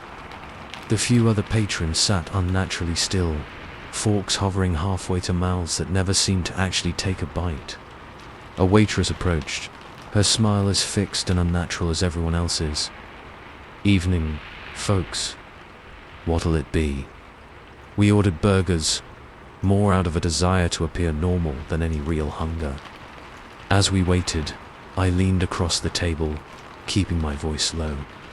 "Sarah, something is very, very wrong here. We need to leave now." She frowned, glancing around the diner.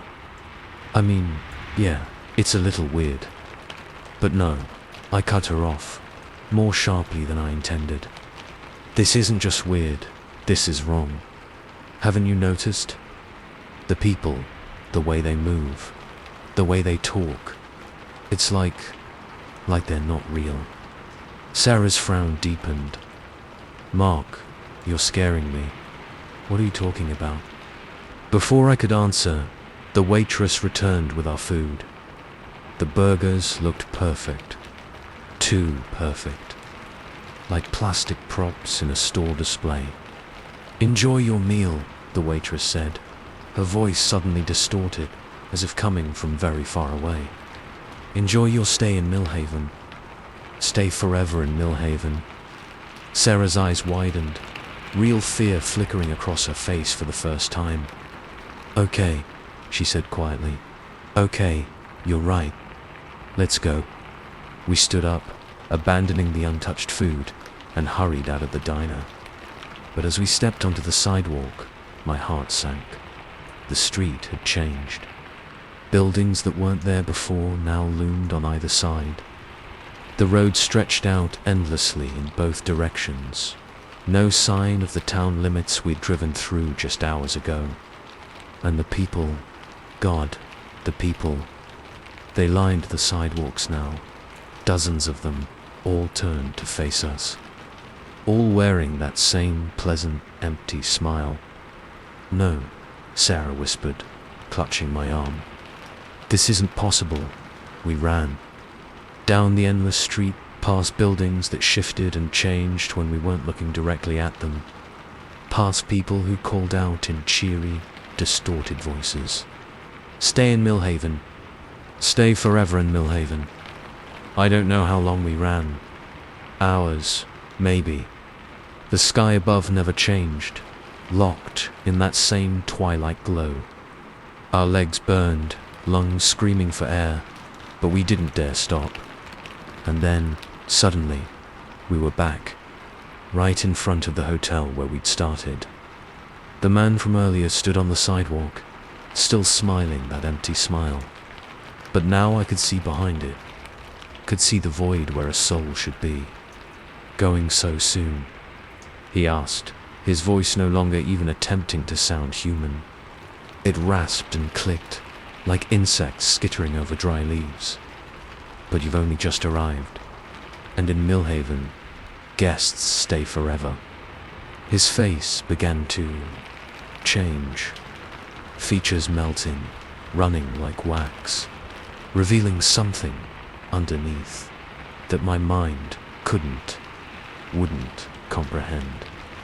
Sarah screamed. The sound shattered the unnatural stillness, and for a moment, just a moment, reality seemed to waver. I saw our chance and took it. Grabbed Sarah's hand and ran, not towards the street this time, but between buildings, into the shadows that shouldn't exist. We ran through darkness that felt alive, that pulled at us with unseen hands. Ran until the darkness gave way to light, and we found ourselves on the highway. Our car parked on the shoulder, engine still running, the GPS showing our location clear as day. For a long moment, we just sat there, gasping for breath, neither of us daring to speak. Finally, Sarah turned to me, her face pale. "Mark," she said, voice shaking. "What? What just happened?"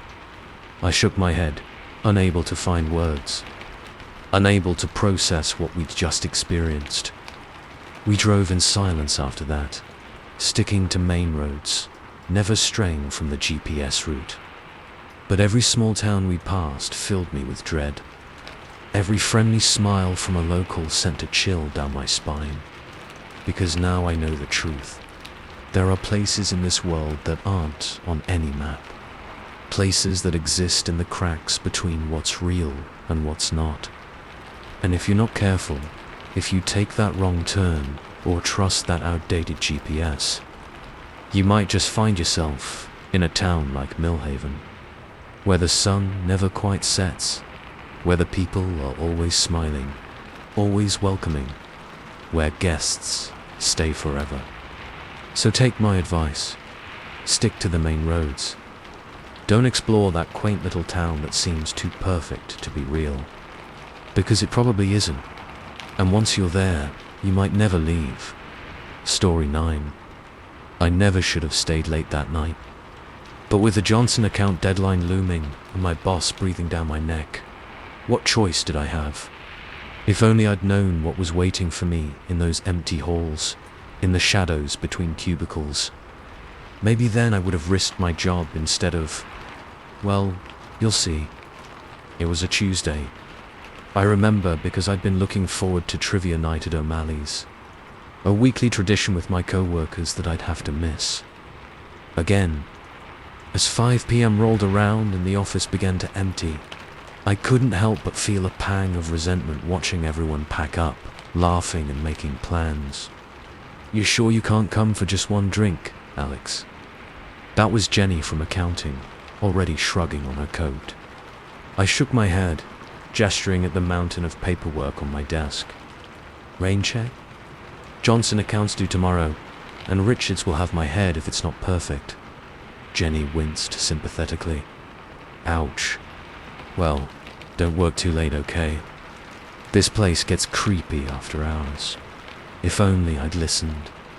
By 7 p.m., I was the only one left.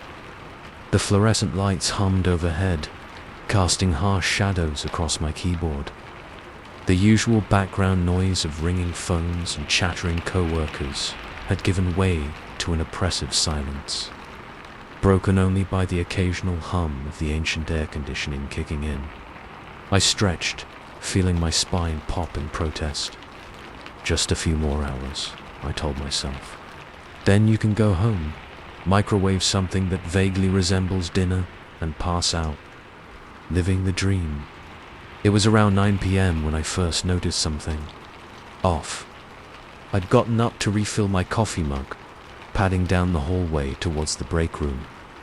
The motion-activated lights flickered on as I walked, illuminating the path ahead in sections. But as I passed the conference room, something made me pause. The light inside was on, which was weird, because I distinctly remembered turning it off earlier when I ducked in there for a moment of peace.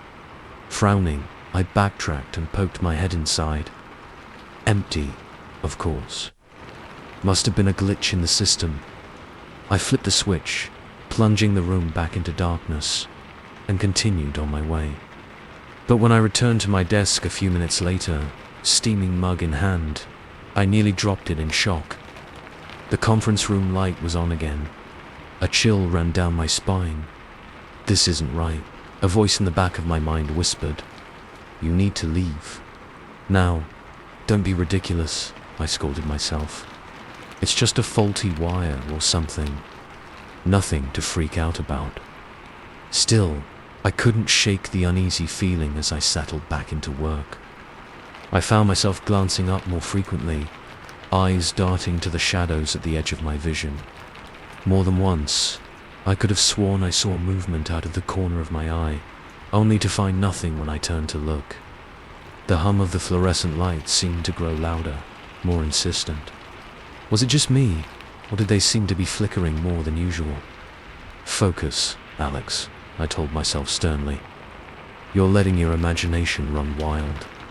There's nothing here but you and a bunch of empty cubicles." I managed to lose myself in work for a while after that. But around 11 p.m., something jolted me out of my concentration. A sound, faint but unmistakable. Footsteps. I froze, fingers hovering over my keyboard. "That's impossible," I thought. "You're alone. You know you're alone." The footsteps continued, slow and deliberate. They seemed to be coming from the direction of the executive offices, moving steadily closer. My heart was pounding now, blood rushing in my ears. "This isn't happening," I told myself. "You're overtired, hearing things." But even as I thought it, I knew it wasn't true. The footsteps were real, and they were getting closer. I stood up slowly, eyes fixed on the entrance to my row of cubicles. Any second now, whoever, whatever, was making those footsteps would appear. The steps stopped. For a long moment, there was only silence.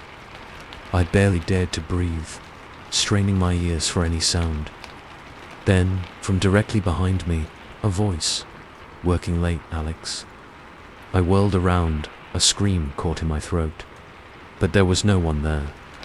Just the empty space between cubicle walls, shadows dancing in the flickering fluorescent light. That's when I ran. I bolted down the hallway, not caring where I was going as long as it was away. The motion-activated lights flicked on as I passed, but they seemed dimmer now, struggling to push back the encroaching darkness. I burst through the door to the stairwell, taking the steps 2 at a time. Just get to the lobby, I thought frantically. Get outside, you'll be safe outside.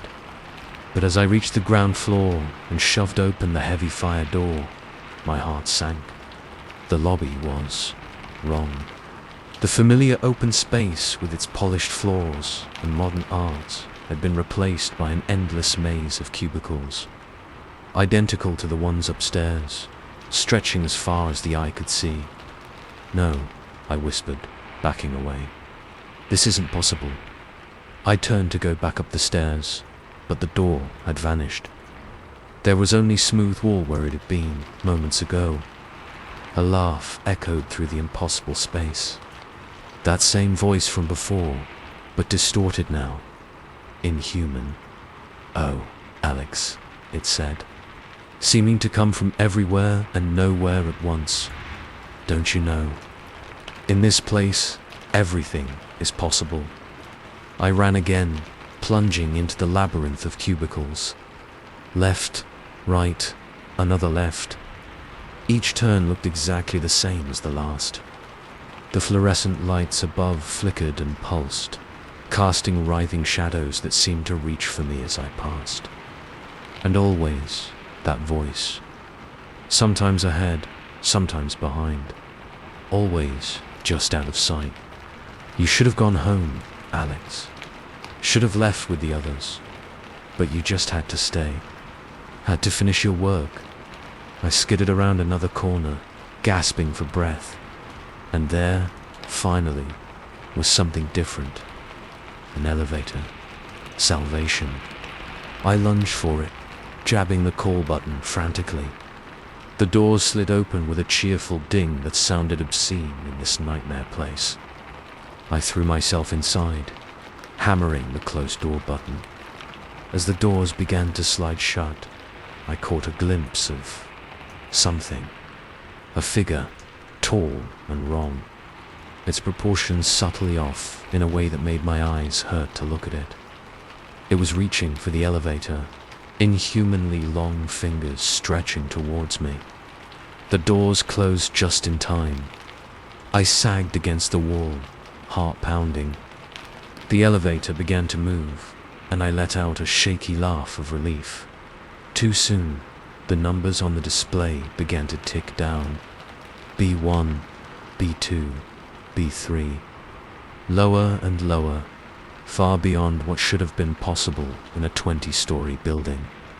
The elevator picked up speed. B20, B50, B100. The walls began to vibrate, the light flickering wildly. I clawed at the control panel, mashing buttons at random. Nothing happened. We just kept going down, down, into depths that shouldn't exist. And then, with a bone-jarring thud, we stopped. For a long moment, nothing happened. Then, slowly, the doors began to open. Beyond them was nothing. An void so absolute, it hurt to look at. And in that darkness, things moved. Shapes that defy description, that shouldn't be able to exist in our reality. They saw me, and they were hungry.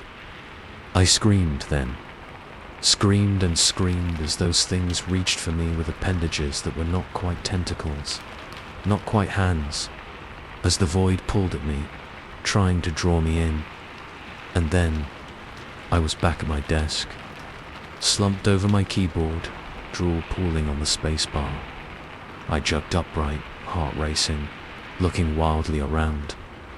The office was normal, quiet and empty, but normal. No maze of cubicles, no impossible elevator, just the familiar space I'd worked in for years. A dream, I told myself, laughing shakily. Just a stupid dream. You fell asleep at your desk, that's all. I checked my watch. 3 a.m. Christ, I'd been out for hours. Deciding the Johnson account could wait, I quickly packed up my things. As I walked towards the elevator, the normal, decidedly non-eldritch elevator, I paused. There, on the conference room door, was a post-it note that definitely hadn't been there earlier. In handwriting that looked disturbingly like my own, it read, "You got lucky this time. Alex, next time, go home when everyone else does. We'll be waiting." I took the stairs, all 20 flights of them. I'd like to say I quit my job after that night, that I never set foot in that office again. But life isn't that simple, is it? Bills need to be paid, and jobs like mine don't grow on trees. So I go back, day after day. I smile at my co-workers, joke with Jenny from accounting, grumble about Richards and his impossible deadlines. But I never stay late. Not anymore. When 5 p.m. rolls around, I'm out the door with everyone else. Because now I know the truth. When the sun goes down and the last worker leaves, that place stops being just an office. It becomes something else. Something hungry. And it's always waiting for someone foolish enough, desperate enough, to stay behind. So take my advice. No job is worth risking what lurks after hours. When it's time to go home, go home. Don't look back. Don't wonder about that unfinished project or looming deadline. Because in those empty halls, in the shadows between cubicles, something is always waiting. And next time, you might not be so lucky. Story 10. I found the shortcut on a Tuesday. It was raining, the kind of relentless drizzle that seeps into your bones and makes the world feel grey and hopeless. I was running late for work, again, and the thought of spending another hour and a half crawling through traffic was almost enough to make me call in sick. That's when I saw it.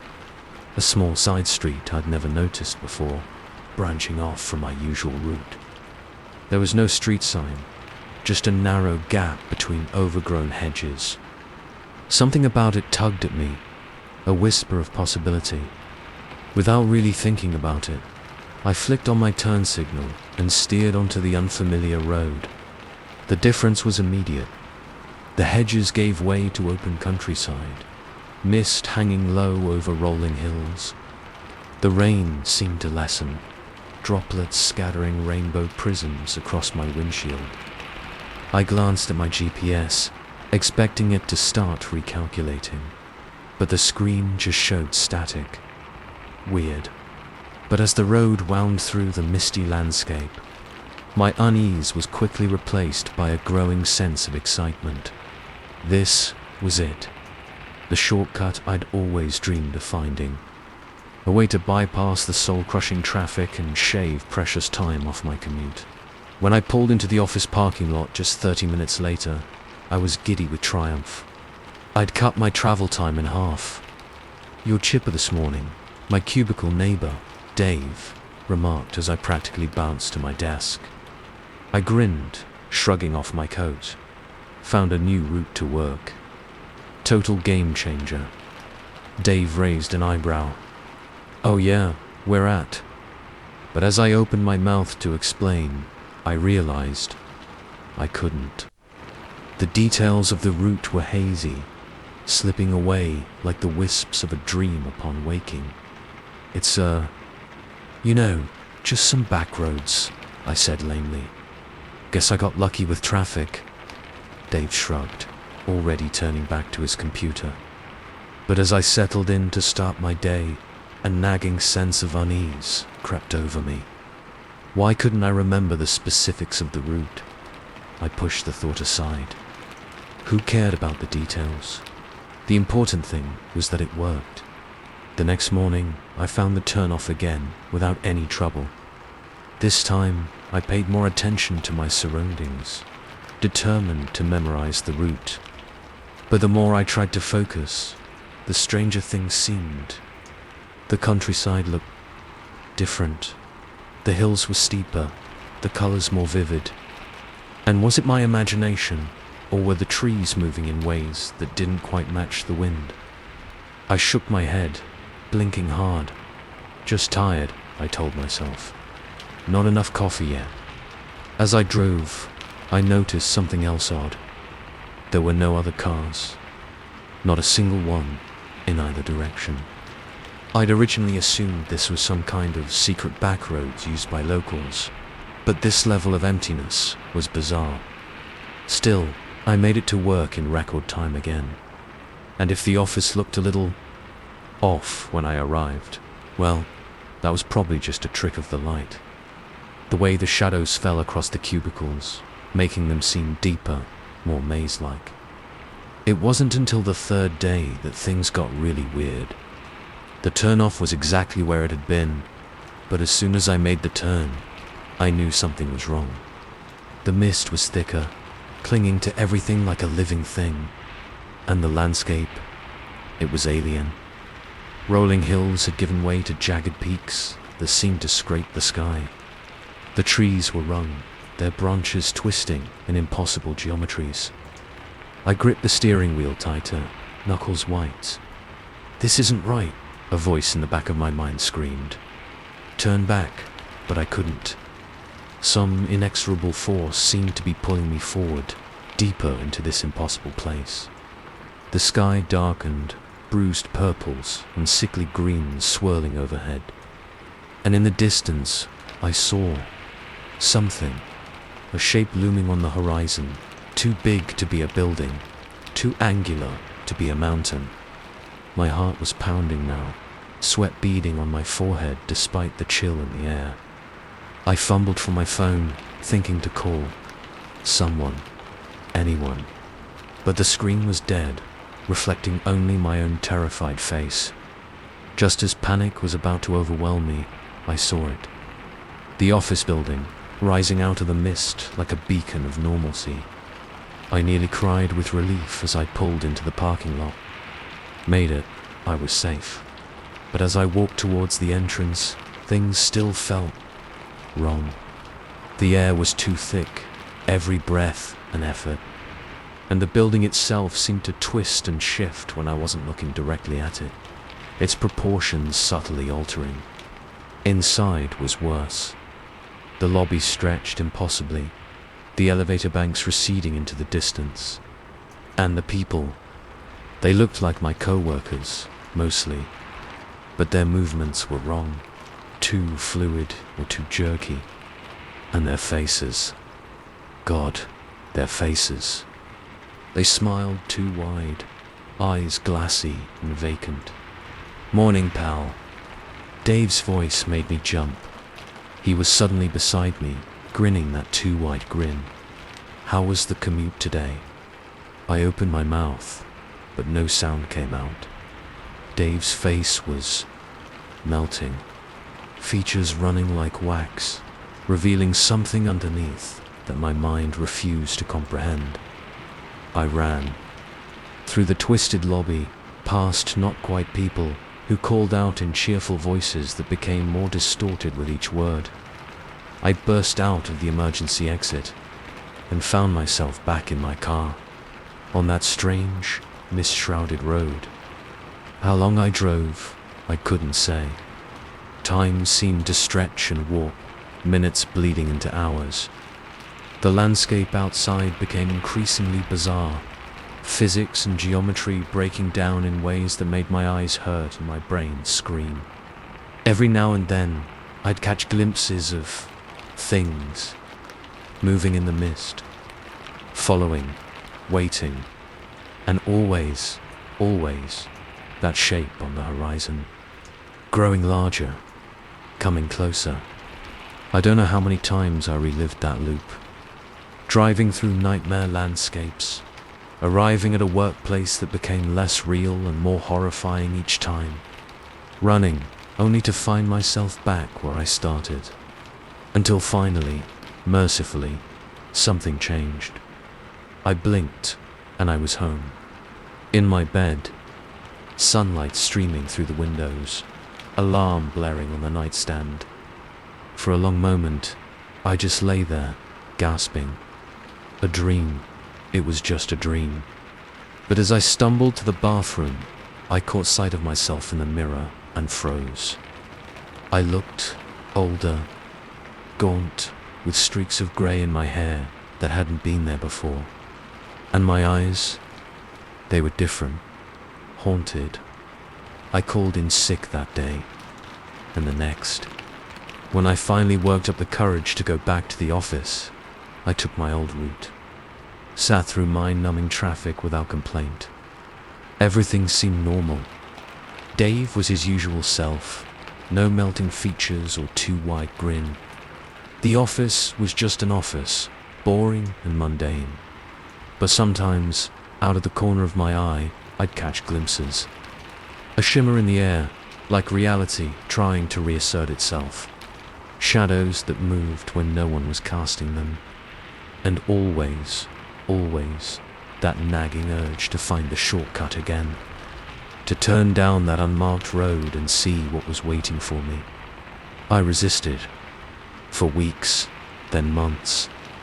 Told myself it had all been some kind of stress-induced hallucination. But deep down, I knew the truth. Whatever that place was, whatever I'd experienced, it was real, and it was waiting for me. It was a Tuesday when I finally broke. Another rainy day, traffic at a standstill. As I sat there, drumming my fingers on the steering wheel, I felt it. That tug, that whisper of possibility. I looked to my left, and there it was. The gap in the hedges, beckoning. For a long moment, I sat there, engine idling, remembering the horrors I'd seen, the loop I'd been trapped in. But I also remembered the thrill. The way the colors had been more vivid, the world more alive, more real, somehow, than this dull, grey reality. And I realized something. All those times before, I'd been trying to get to work, to return to the mundane world I knew. What would happen if I embraced it? If I drove that road not to escape, but to explore? My hand hovered over the turn signal. One flick, and I could stay safe, stay sane. Live out my life in comfortable monotony, or... I took a deep breath, made my decision, and turned the wheel. As I pulled onto that misty road, I felt a weight lift from my shoulders. The colors seemed brighter already, the air charged with possibility. And far ahead, barely visible through the mist, that impossible shape loomed on the horizon. Waiting, this time, I thought, heart racing with equal parts terror and exhilaration. I'm going to find out what it is. I pressed down on the accelerator and drove into the unknown. So if you're ever stuck in traffic, feeling the crush of your daily routine, and you see a turn-off you've never noticed before, think carefully. That shortcut might take you somewhere you never expected. Somewhere you might not be able to come back from. But then again, maybe that's exactly where you need to go. Story 11. The first package arrived on a Tuesday. Just a small brown box, unremarkable except for the fact that it was addressed to my neighbor, Mark Stevenson, but delivered to my apartment. An easy mistake to make. We lived in 4A and 4B, after all. I didn't think much of it at the time. I just scribbled a quick note explaining the mix-up, left it on Mark's doorstep, and went about my day. If only I'd known then what that innocuous little box would lead to. Maybe I could have stopped it. Maybe I could have saved myself. But I'm getting ahead of myself. The next day, another package arrived. This one's for me, but the return address was unfamiliar. Inside was a single photograph. Me, walking down the street, clearly taken without my knowledge. On the back, written in spidery handwriting, "You look nice in blue." I was wearing a blue shirt in the photo. A chill ran down my spine as I stared at the image. Who had taken this? And why send it to me? I almost called the police right then. But what would I say? I got a creepy photo in the mail. They'd laugh me off the phone, so I did nothing. Told myself it was probably just a prank, maybe from one of my co-workers. I tossed the photo in a drawer and tried to forget about it, but I couldn't shake the feeling of being watched. Every time I left my apartment, I found myself scanning the street, looking for anyone paying too much attention. The weight of unseen eyes seemed to follow me everywhere. 2 days later, another package arrived. Bigger this time, about the size of a shoebox. Again, addressed to Mark, but delivered to me. This time, curiosity got the better of me. I knew I shouldn't, but I opened it. Inside was a collection of items that made no sense together. A single earring, a half-used tube of lipstick, a keychain with an unfamiliar logo, and at the bottom, another photo. This one was of Mark. He was leaving our building, looking over his shoulder with an expression of fear I'd never seen on my easygoing neighbor's face. What the hell was going on? I marched over to Mark's apartment, box in hand, determined to get some answers. But when I knocked, there was no answer. I tried again, louder this time. "Nothing, Mark," I called out. "It's Alex from next door. I've got another package for you." Silence. Then, so faint I almost missed it, a thump, like something heavy falling over. "Mark, are you okay in there?" More silence. Then a voice, but not Mark's. This was higher, almost childlike, yet somehow wrong. "Mark can't come to the door right now," it said. "He's been very naughty, but don't worry, you'll see him soon." I stumbled back from the door, heart pounding. This wasn't happening. This couldn't be real. I ran back to my apartment, slamming and locking the door behind me. Called 911 with shaking hands. But when the police arrived, they found nothing. Mark's apartment was empty. No signs of struggle, no evidence anyone had been there recently. "Probably just out of town," the officer said with a shrug. "And as for the voice you heard, well, these old buildings, sound carries in weird ways sometimes. They left, and I was alone again. Alone with my fear and the growing certainty that something was very, very wrong. The packages kept coming, sometimes for me, sometimes for Mark, always with photos. Me at work, me grocery shopping, me sleeping, the camera somehow inside my apartment, and the other items, personal things.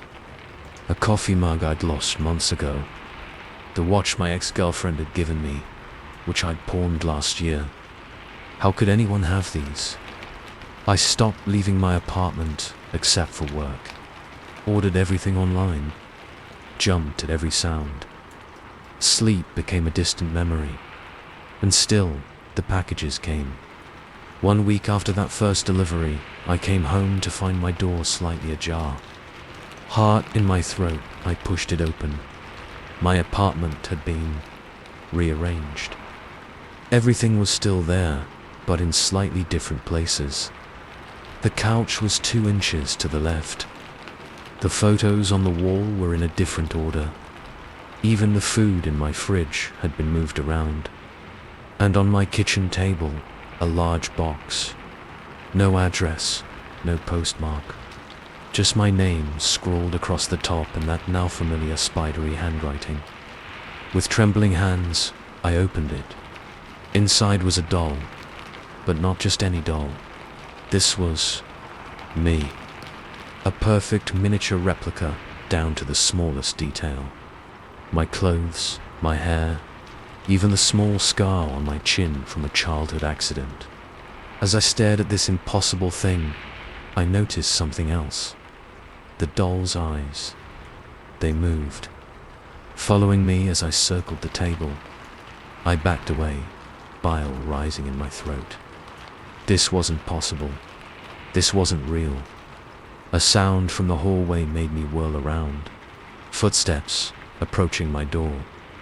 Panic overtook me. I ran to the window, threw it open, and climbed out onto the fire escape. As I clattered down the metal stairs, I heard my apartment door open. That voice again, high and wrong. "Oh, Alex," it called out. "Don't you want to play with us? Mark is here. He misses you." I ran. Out of the building, down the street, not caring where I was going as long as it was away. I ended up in a 24-hour diner, huddled in a booth, trying to make sense of what was happening. My phone buzzed. A text from an unknown number. It was a photo of me, sitting in this very diner, taken seconds ago. I looked up, scanning the nearly empty restaurant. There, in a corner booth, a figure, hunched over, face hidden by a hood. As I watched, it slowly raised its head. The face beneath the hood was wrong, plastic, doll-like, but moving, smiling at me with a too-wide grin. I ran again. The next few days were a blur. I stayed in cheap motels, paid cash, never stayed in one place for more than a night. But no matter where I went, the packages found me, always waiting in my room when I checked in. Photos of me, taken hours or even minutes before. Personal items I knew I'd left behind. And always, always, another doll. Each one a little larger, a little more detailed. The last night, I dreamed. I was in my apartment, but everything was huge. No, not huge. I was small, doll-sized. I tried to move, but my limbs were stiff, unyielding. I could only watch as a giant figure entered the room. It looked like me, but wrong. Plastic. Smiling that horrible, too-wide smile. It reached for me with hands that creaked like old hinges. "Time to play," it said in that high, wrong voice. I woke up screaming, but the scream came out wrong. Mechanical, like a doll's voice box. I looked down at my hands. They weren't hands anymore. They were plastic, jointed, doll hands. The door to my motel room swung open. The doll thing that looked like me stood there, flanked by others. Mark, the neighbor on the other side of me, the barista from my local coffee shop, all of them plastic, all of them moving with that jerky, wrong motion. "Welcome to the family," the thing that looked like me said. "We've been waiting for you." They moved towards me, hands outstretched. I tried to run, tried to scream, but my new body wouldn't respond. I could only watch as they picked me up, my plastic limbs dangling uselessly. "Don't worry," the dummy said. "You'll get used to it. And soon, you'll help us welcome the next one. After all, everyone loves getting packages, don't they?" They carried me out of the room, out to where a large package was waiting. A package just my size. As they lowered me into the box, I caught a glimpse of the address label. Another neighbor, another unsuspecting victim. The lid closed, and darkness engulfed me. But I could still hear that high, wrong voice. "Special delivery," it giggled. "Won't they be surprised?" So if you get a package that's not quite addressed to you, or find a photo of yourself you don't remember taking, be careful. Be very, very careful. Because once you're part of the collection, there's no going back. And there's always room for one more in the family. Always room for one more doll. Story 12. I should have known something was off when they took our phones. But by then, it was already too late. The brochure had promised a transformative experience, a week-long meditation retreat deep in the mountains, far from the distractions of modern life. As a burned-out software engineer desperate for a reset, it sounded perfect. No emails, no notifications, just peace and quiet. Yeah, right. The problems started on the bus ride up. 6 of us, all strangers crammed into a rusty van that had seen better days. The winding mountain roads made my stomach churn, but it wasn't just motion sickness. There was something off about our driver. He never spoke, never turned around, just stared straight ahead with unnaturally still posture, hands locked at 10 and 2 on the wheel. I tried to distract myself by chatting with the others. There was Karen, a middle-aged teacher with kind eyes and a nervous laugh. Tom, a burly construction worker who looked as out of place as I felt. Melissa, a college student with dyed hair and more piercings than I could count. And the Johnsons, a retired couple who kept to themselves, whispering and shooting suspicious glances at the rest of us. As we climbed higher into the mountains, the forest pressing in on both sides, an uneasy silence fell over the group. The air felt thicker, somehow, charged with a tension I couldn't explain. Finally, after what felt like hours, we arrived. The retreat center was little more than a cluster of ramshackle cabins surrounding a larger main building. No other vehicles in sight. No sign of staff or other guests. As we piled out of the van on shaky legs, a figure emerged from the main building. Tall and rail-thin, dressed in flowing white robes, he introduced himself as Brother Eli. "Welcome, seekers," he said, his voice oddly melodic. "You have taken the first step on a journey of transformation, but to truly open yourselves to enlightenment, you must first shed the trappings of your old lives." He held out a woven basket. "Your phones, please, and any other electronic devices." I hesitated, hand tightening around my iPhone. Is this really necessary? What if there's an emergency? Brother Eli's smile never wavered, but something cold flickered in his eyes. "We have a satellite phone for emergencies, but I assure you, there will be no need. Here, you're perfectly safe, perfectly isolated, perfectly." Sengo quotes. The way he said that last word sent a chill down my spine. But what could I do? I was miles from anywhere, with no vehicle of my own. Reluctantly, I placed my phone in the basket. As Brother Eli led us to our cabins, I couldn't shake the feeling that I'd just made a terrible mistake. The next few days passed in a blur of meditation sessions, group sharing circles, and long hikes through the surrounding wilderness. On the surface, it all seemed normal enough, but there were moments, little things that nagged at the edge of my perception. The way the other guests' eyes seemed to glaze over during Brother Eli's rambling sermons. The strange symbols carved into the trees along the hiking trails. The chanting I sometimes heard late at night, drifting from the main building. And the dreams. God, the dreams. Every night I found myself wandering through an endless forest. The trees whispered in voices almost, but not quite human. Shadows moved in ways shadows shouldn't. And always, there was something following me. Something I could never quite see, but whose presence I felt like a physical weight. I'd wake up gasping, drenched in sweat, the echo of inhuman laughter ringing in my ears. By the 4th day, I knew something was very, very wrong. The other guests were changing. Karen's kind eyes had taken on a fanatic gleam. Tom's burly frame seemed to ripple and shift when I wasn't looking directly at him. Melissa's piercings had multiplied, metal studs spreading across her skin like a rash. And the Johnsons, I hadn't seen them since that first night.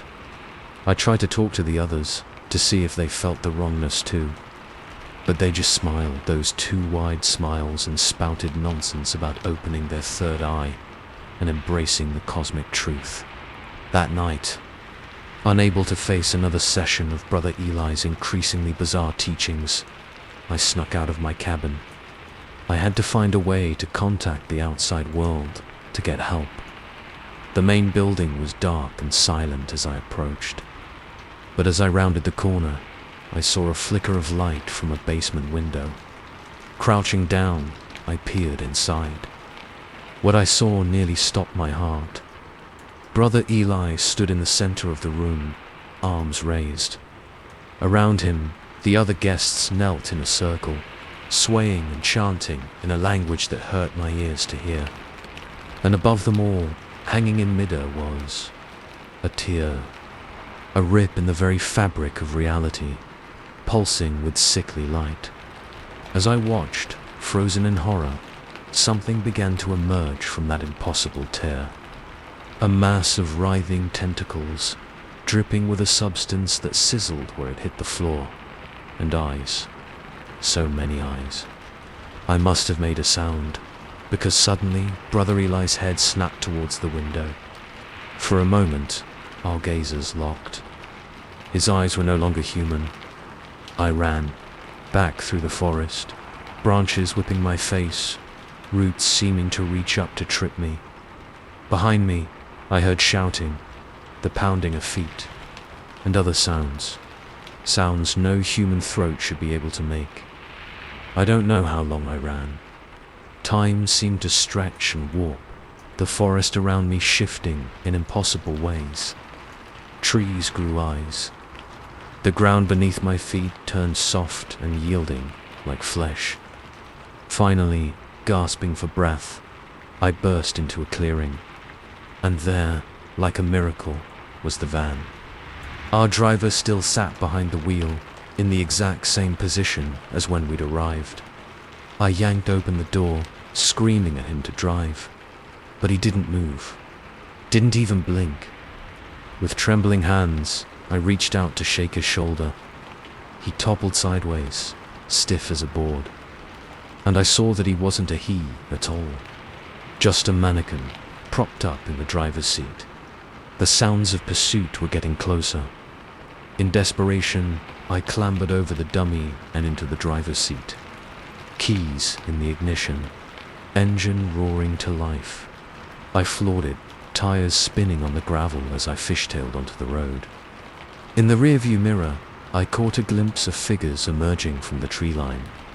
Their shapes were wrong, twisted, no longer even pretending to be human.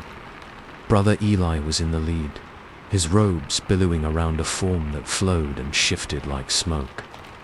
He locked eyes with me one last time, and his face, split, opened like a flower, revealing rows upon rows of needle-sharp teeth.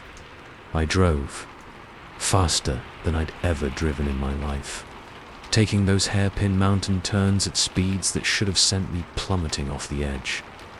Several times, I thought I felt the van leave the ground entirely, hanging, suspended for heart-stopping moments before crashing back to earth. It wasn't until I hit the main highway, other cars appearing like beacons of beautiful, mundane normality, that I finally began to relax. To believe that I might actually have escaped. I drove straight to the police station, babbled out my story to increasingly skeptical officers. They humored me, sent a patrol car up to check out the retreat center. Nothing. The place was deserted. No sign of Brother Eli, the other guests, or anything out of the ordinary. Just empty cabins, an undisturbed forest. They chalked it up to some kind of shared hallucination.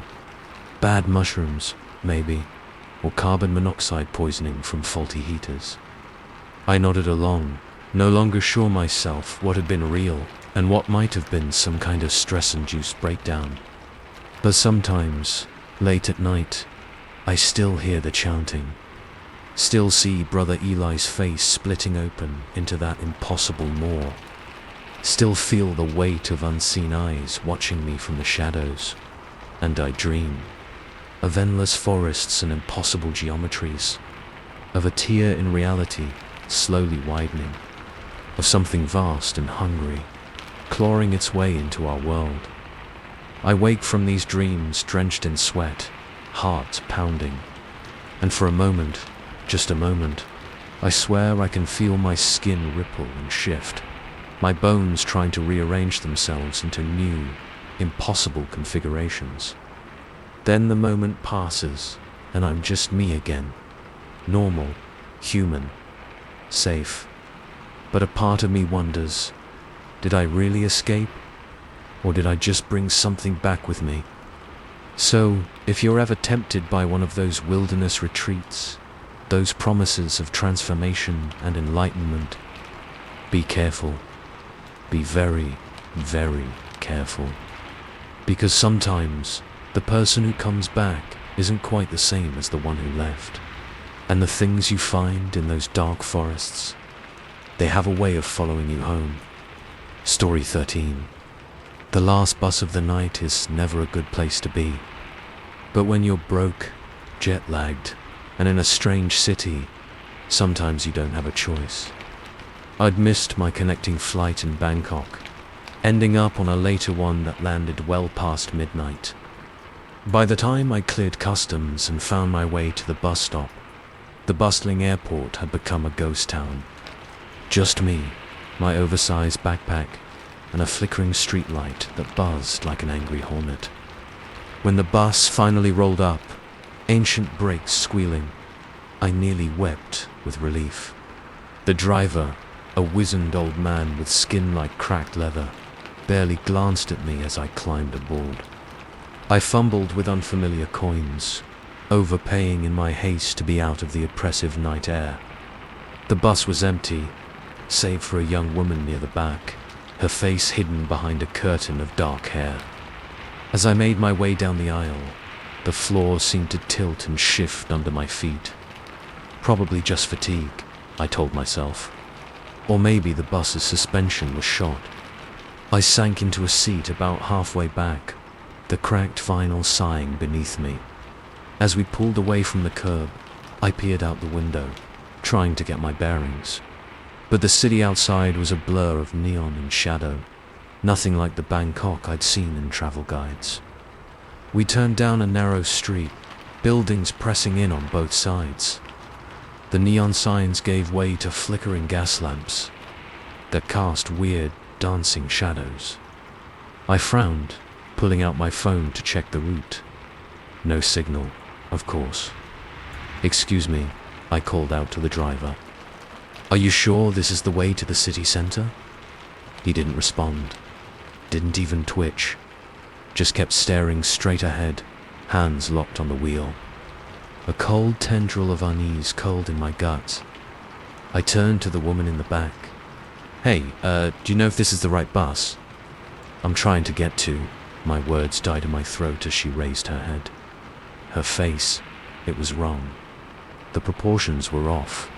Features stretched and distorted like a reflection in a funhouse mirror. And her eyes. They were solid black. No whites, no iris. Just endless, hungry darkness. She smiled, revealing too many teeth. "Oh yes," she said, her voice a raspy whisper that seemed to come from everywhere and nowhere at once. "This is exactly the right bus. For you." I jerked back, heart pounding. "This isn't real," I told myself. "You're dreaming, hallucinating from exhaustion and jet lag." But the coppery taste of fear in my mouth felt all too real. I turned back to the front, intending to demand the driver stop and let me off. But the words froze in my throat. The driver's seat was empty. The bus rattled on, steering wheel moving on its own, picking up speed as it careened down streets that grew narrower and darker with each turn. Buildings outside blurred and shifted, taking on impossible angles and non-Euclidean geometries that hurt my eyes to look at. I lunged for the door, yanking desperately at the handle. It didn't budge. A low chuckle from behind me sent ice water down my spine. I turned slowly, dreading what I'd see. The woman was standing now, but changed. Her body elongated, limbs too long and jointed in places they shouldn't be. Her head nearly brushed the ceiling, neck craned at an impossible angle. That terrible smile grew wider, lips peeling back to reveal row upon row of needle-sharp teeth. "Going somewhere?" she asked, voice distorting, deepening into something that resonated in my bones. I scrambled backwards, pressing myself against the door. "What? What are you?" I managed to choke out. She tilted her head, the motion sickeningly fluid. "We are the in-between," she said. "The spaces you humans pretend don't exist. The cracks in your reality." As she spoke, the bus interior began to change. Seats melted and flowed like wax, reforming into shapes I couldn't comprehend. The walls pulsed and breathed, taking on a wet, organic texture. "And you," she continued, taking a step towards me with a grace that defied her twisted form, "are our passenger, our guest, our meal." I squeezed my eyes shut, praying to wake up. This couldn't be happening. This wasn't real. When I opened them again, we weren't on a bus anymore. At least, not any bus I recognized. The space around me defied description. Corridors that twisted in on themselves, floors that became walls, became ceilings, and everywhere, eyes, watching, hungry.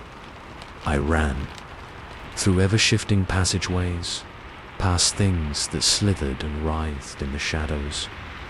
The air was thick, each breath a struggle. Whispers followed me, speaking in languages that hurt my mind to hear. I don't know how long I ran. Time seemed meaningless in that place. But eventually, I found myself back where I started, or a place that looked like it, at least.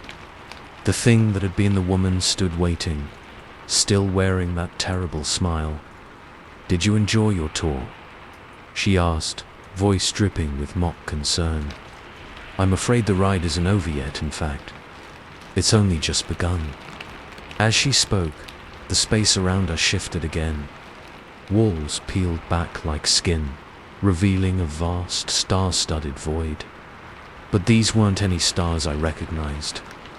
They pulsed with sickly colors, their light somehow cold and hungry. And in the center of it all, something massive, a shape that defied comprehension, all twisting tentacles and too many eyes. It turned its attention to me, and I felt the weight of eons pressed down on my mind. I screamed then, screamed until my throat was raw, until I tasted blood. And then, I was back on the bus, the normal bus. Fluorescent lights flickered overhead, illuminating rows of empty seats. Outside the window, I could see familiar Bangkok streets, still bustling despite the late hour. For a long moment, I just sat there, gasping for breath, heart hammering in my chest. A dream. It had to have been a dream. The bus jolted to a stop, brakes squealing. "End of the line," the driver called out. A normal, human driver. Not the old man from before. On shaky legs, I made my way to the front. Where are we?" I asked, voice hoarse. The driver gave me an odd look. "City center," he said slowly, as if speaking to a child. "Where you asked to go." I nodded, not trusting myself to speak, and stumbled off the bus. The night air hit me like a slap, humid and thick with the scent of street food and exhaust. Wonderfully, beautifully normal. As the bus pulled away, I caught a glimpse of my reflection in a store window. For a moment, just a moment, I could have sworn my eyes were solid black. But when I blinked, they were back to normal. Just a trick of the light. It had to be. I made my way to the nearest hotel on autopilot, checked in without really registering the process. It wasn't until I was in my room, door locked and every light blazing, that I allowed myself to break down. Sobs racked my body as the adrenaline wore off, leaving me shaking and weak. What had happened? What had I experienced?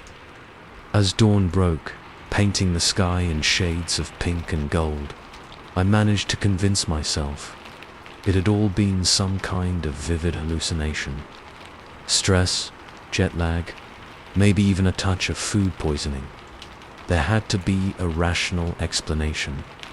But sometimes, late at night, I still hear the whispers, still see impossible geometries in the shadows of my room, still feel the weight of alien stars pressing down on me. And sometimes, when I catch my reflection in a darkened window, I see something else looking back. Something with two sharp teeth and eyes like endless voids. In those moments, I know the truth. The ride isn't over. It will never be over. Because once you've seen behind the curtain, once you've traveled the spaces in between, you can never truly come back. So if you're ever in a strange city, tired and alone, and you see that last bus of the night pull up, think twice before you get on, because you never know where it might really be going, and some destinations you can never return from. Story 14. The day I met Shadow Walker 89, my life changed forever. I just didn't know it yet. It started innocently enough. I was grinding away in my favorite MMORPG, Realms of Eternity, when a private message popped up on my screen. Nice gear, want to team up for the Crimson Caverns raid? I hesitated. I didn't usually play with strangers, preferring to stick to my small circle of real-life friends. But something about the username intrigued me. Shadow Walker 89. Edgy, sure, but also kind of cool. Sure, I typed back. Fair warning though, I'm not great at raids. No worries, came the reply. I've got your back. And they did. Shadow Walker 89 turned out to be an incredible player, effortlessly guiding us through the raid's toughest challenges. We chatted as we played, and I found myself opening up more than I usually did online. Man, I needed this. I wrote during a lull in the action. Work's been kicking my ass lately. Rough day at the office, Alex. Shadow Walker 89 replied. I froze, fingers hovering over the keyboard. I hadn't told them my name. Had I? Before I could ask, a horde of enemies swarmed our position, and I was too busy fighting for my virtual life to worry about it. By the time we finished the raid, I'd forgotten all about the name slip. Shadow Walker 89 and I exchanged friend requests, and I logged off, feeling better than I had in weeks. Over the next few days, we fell into a routine. Every night after work, I'd log on to find Shadow Walker 89 waiting. We'd quest together, chat about our days, joke around. It was nice, comfortable. But then things started getting weird. It began with little things. Shadow Walker 89 always seemed to know what gear I needed, what quests I was working on, even before I mentioned them. They'd make offhand comments about my life that were just a little too accurate. Better lay off the coffee today, Alex. You've already had 3 cups. I stared at my screen, a chill running down my spine. I had just finished my 3rd cup of coffee, but how could they possibly know that? When I asked, Shadow Walker 89 laughed it off. Lucky guess, they said. You're always complaining about being tired in the mornings. I let it go, but the unease lingered. Things escalated quickly after that. Shadow Walker 89 started mentioning details about my life I know I'd never shared online. The name of my childhood pet, the street I grew up on, the fight I'd had with my girlfriend last week. How do you know all this? I demanded one night, fear and anger warring in my gut. There was a long pause before the reply came. I know everything about you, Alex. I'm your friend, your best friend, your only real friend. I logged off immediately, heart pounding. This wasn't right. This wasn't normal. The next day at work, I couldn't focus. Every shadow made me jump. Every ping from my computer sent a jolt of adrenaline through my system. I felt watched, exposed. When I got home, I booted up my computer with shaking hands. I had to end this. Had to block Shadow Walker 89 and report them to the game wards. But when I logged in, my blood ran cold. My character was different. Gear I'd never equipped, in a location I'd never visited. And in the chat log, a series of conversations I had no memory of having. "What's happening?" I whispered to my empty apartment. As if in response, a new message popped up. "Welcome back, Alex. Did you enjoy your day at work? That presentation seemed pretty stressful." I slammed my laptop shut, breathing hard. This was impossible. There was no way they could know about my presentation. Unless... I spun around, scanning my apartment for hidden cameras. Nothing seemed out of place, but suddenly every shadow looked sinister, every dark corner a potential hiding spot. My phone buzzed. A text from an unknown number. "Don't bother looking. You won't find anything. I'm not out there, Alex. I'm in here. With you." The walls seemed to close in around me. I couldn't breathe, couldn't think. In a panic, I grabbed my keys and ran out of the apartment. I drove aimlessly for hours, trying to clear my head.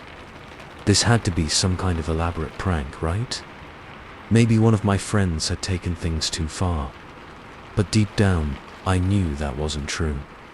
When I finally returned home, exhausted and on edge, I found my laptop open on the coffee table. I know I'd shut it. I know I had. On the screen was a video. My apartment empty. And then, me.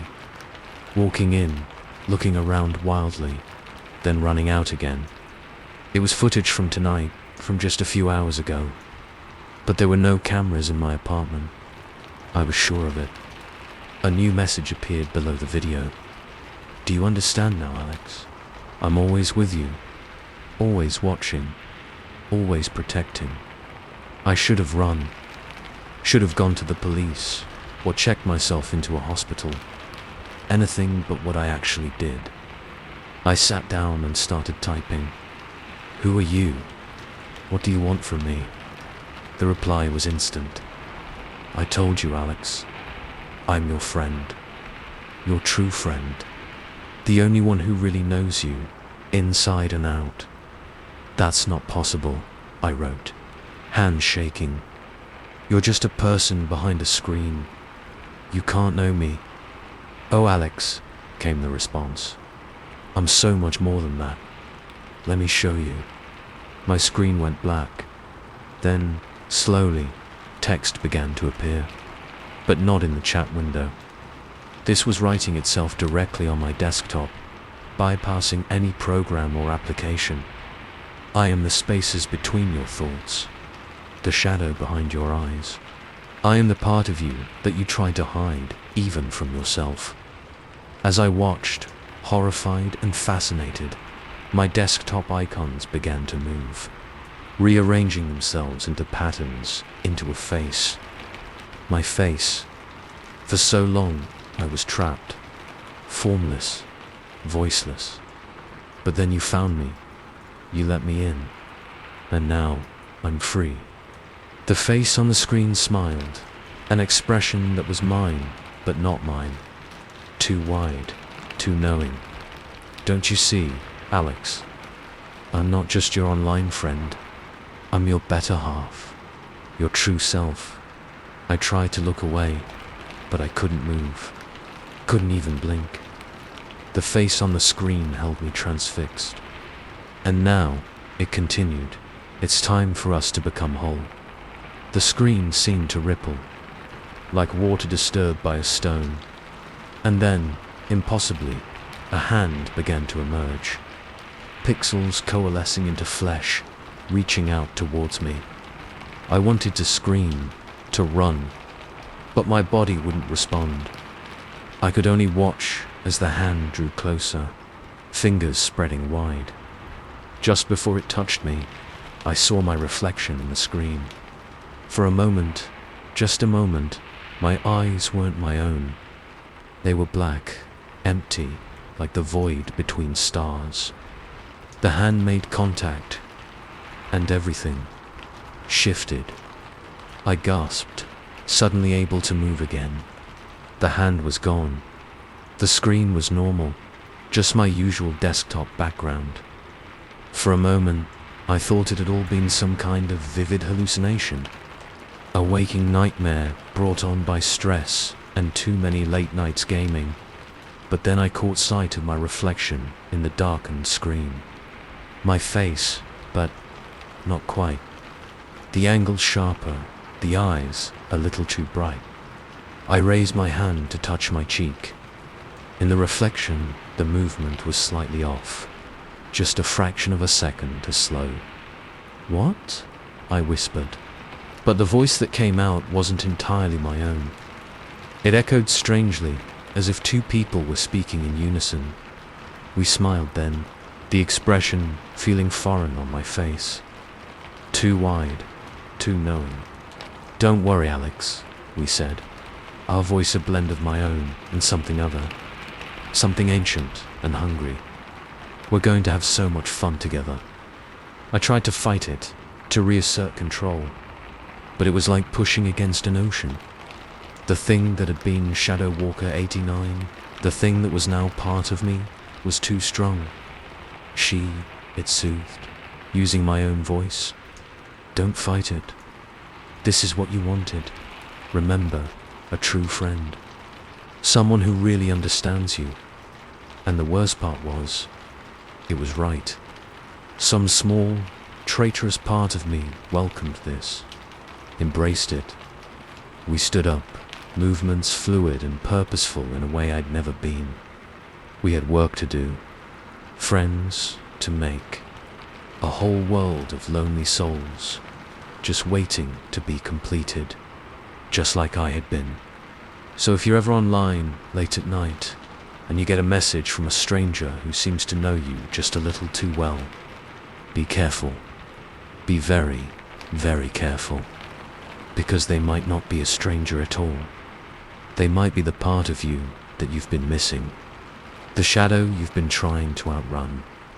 And once they're in, once you let them cross that barrier between virtual and real, you might never truly be alone again.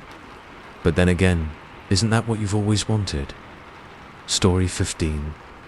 I've lived in the Greystone apartments for 3 years, and I thought I knew every creaky floorboard and temperamental radiator, but I never knew about the 13th floor. Not until that night. It started with a power outage.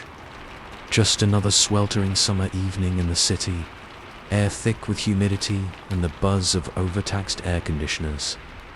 Then, with a final wheeze from my ancient window unit, everything went dark. I fumbled for my phone, its pale light casting eerie shadows across my studio apartment. Great, just great. Now I'd have to lug groceries up 12 flights of stairs. Grumbling, I made my way to the stairwell. The emergency lights cast a sickly green glow, making the familiar steps look alien and wrong. As I climbed, the air grew heavier, pressing down on me like a physical weight. By the time I reached my floor, I was drenched in sweat, lungs burning. I pushed through the fire door, relief washing over me at the sight of my apartment just a few doors down. Then I noticed something odd. The hallway looked different. The carpet was a shade darker, the wallpaper patterns subtly altered, and the numbers on the doors were wrong. Instead of 1201, 1202, 1203, they read 1301, 1302, 1303. I blinked hard, sure I was seeing things, but the numbers remained stubbornly unchanged. "Hello?" I called out, my voice sounding thin and reedy in the oppressive silence. No response. A chill ran down my spine despite the heat. This wasn't possible. The Greystone only had 12 floors. Everyone knew that. Hell, the elevator buttons only went up to 12. I turned back to the stairwell, intending to go down a floor, but the door I'd just come through was gone. In its place was smooth, unbroken wall. Panic rose in my throat, thick and choking. This wasn't happening. Couldn't be happening. A soft sound from down the hall made me freeze. Footsteps, slow and deliberate, coming closer. "Hello," I called again, hating the tremor in my voice. "Is someone there?" The footsteps stopped. For a long moment, there was only silence. Then, a voice. Soft, almost childlike, but with an undercurrent that made my skin crawl. "You're not supposed to be here," it said. Not yet. A figure emerged from the shadows at the end of the hall. It looked like a man, mostly, but there was something off about its proportions. Its arms were too long, fingers nearly brushing the floor. And its face, God, its face. Where features should have been was only smooth, blank skin. No eyes, no nose, no mouth. Yet somehow, impossibly, it was smiling at me. I ran, down the endless hallway, past doors that twisted and warped in my peripheral vision. The thing followed, its 2 long legs eating up the distance between us with unnatural speed. Just when I thought my lungs would burst, I saw it. An elevator, its doors slowly sliding open. I threw myself inside, jabbing frantically at the closed door button. As the doors began to shut, I caught a final glimpse of the thing. It had stopped just short of the elevator, that impossible smile widening. "See you soon," it said, in a voice that wasn't a voice at all. The doors closed. I sagged against the wall, gasping for breath. The elevator began to move, but something felt wrong. Instead of going down, it felt like we were moving sideways. Or maybe at an angle that shouldn't exist. When the doors finally opened, I stumbled out into my hallway. The real one, with its familiar worn carpet and flickering fluorescent lights. I've never been so happy to see peeling wallpaper in my life. I made it to my apartment on shaky legs, slamming and locking the door behind me. For a long time, I just stood there, trying to process what had happened. It wasn't possible. It had to have been some kind of hallucination. Heat stroke, maybe, or a vivid waking dream. But deep down, I knew. What I'd seen, what I'd experienced. It was real. I avoided the elevator after that night. Took the stairs, no matter how tired or laden with groceries I was. Told myself I was just being paranoid, that nothing would happen in the light of day with other people around. But sometimes, late at night, I'd hear things. Whispers in the walls. Footsteps in the hallway that stopped just outside my door. And once, just once, I could have sworn I saw a flicker of movement in my bathroom mirror.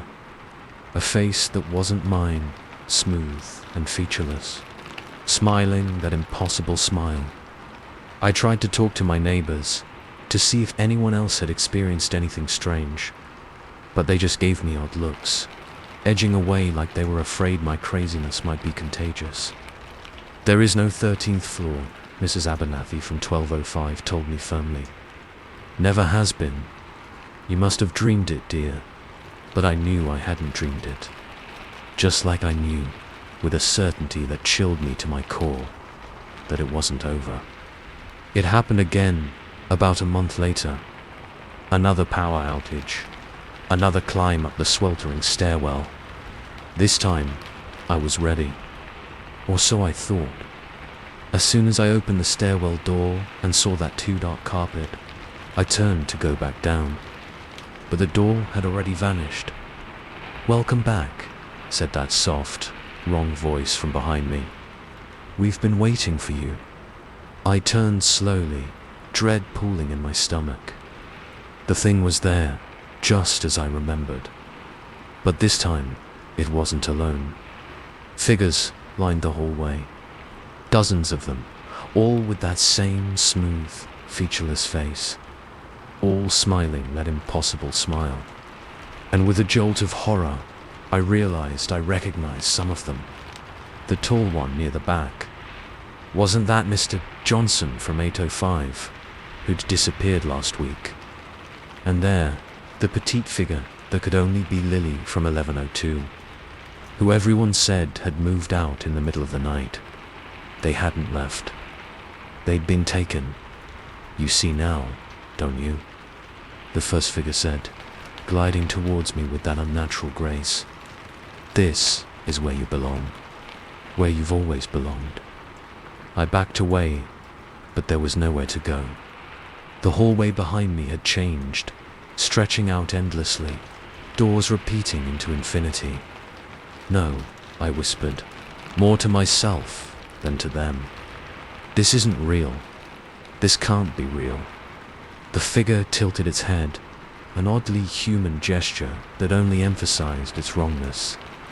"Oh, but it is. More real than the world you've been living in. That world is the illusion. This is the truth."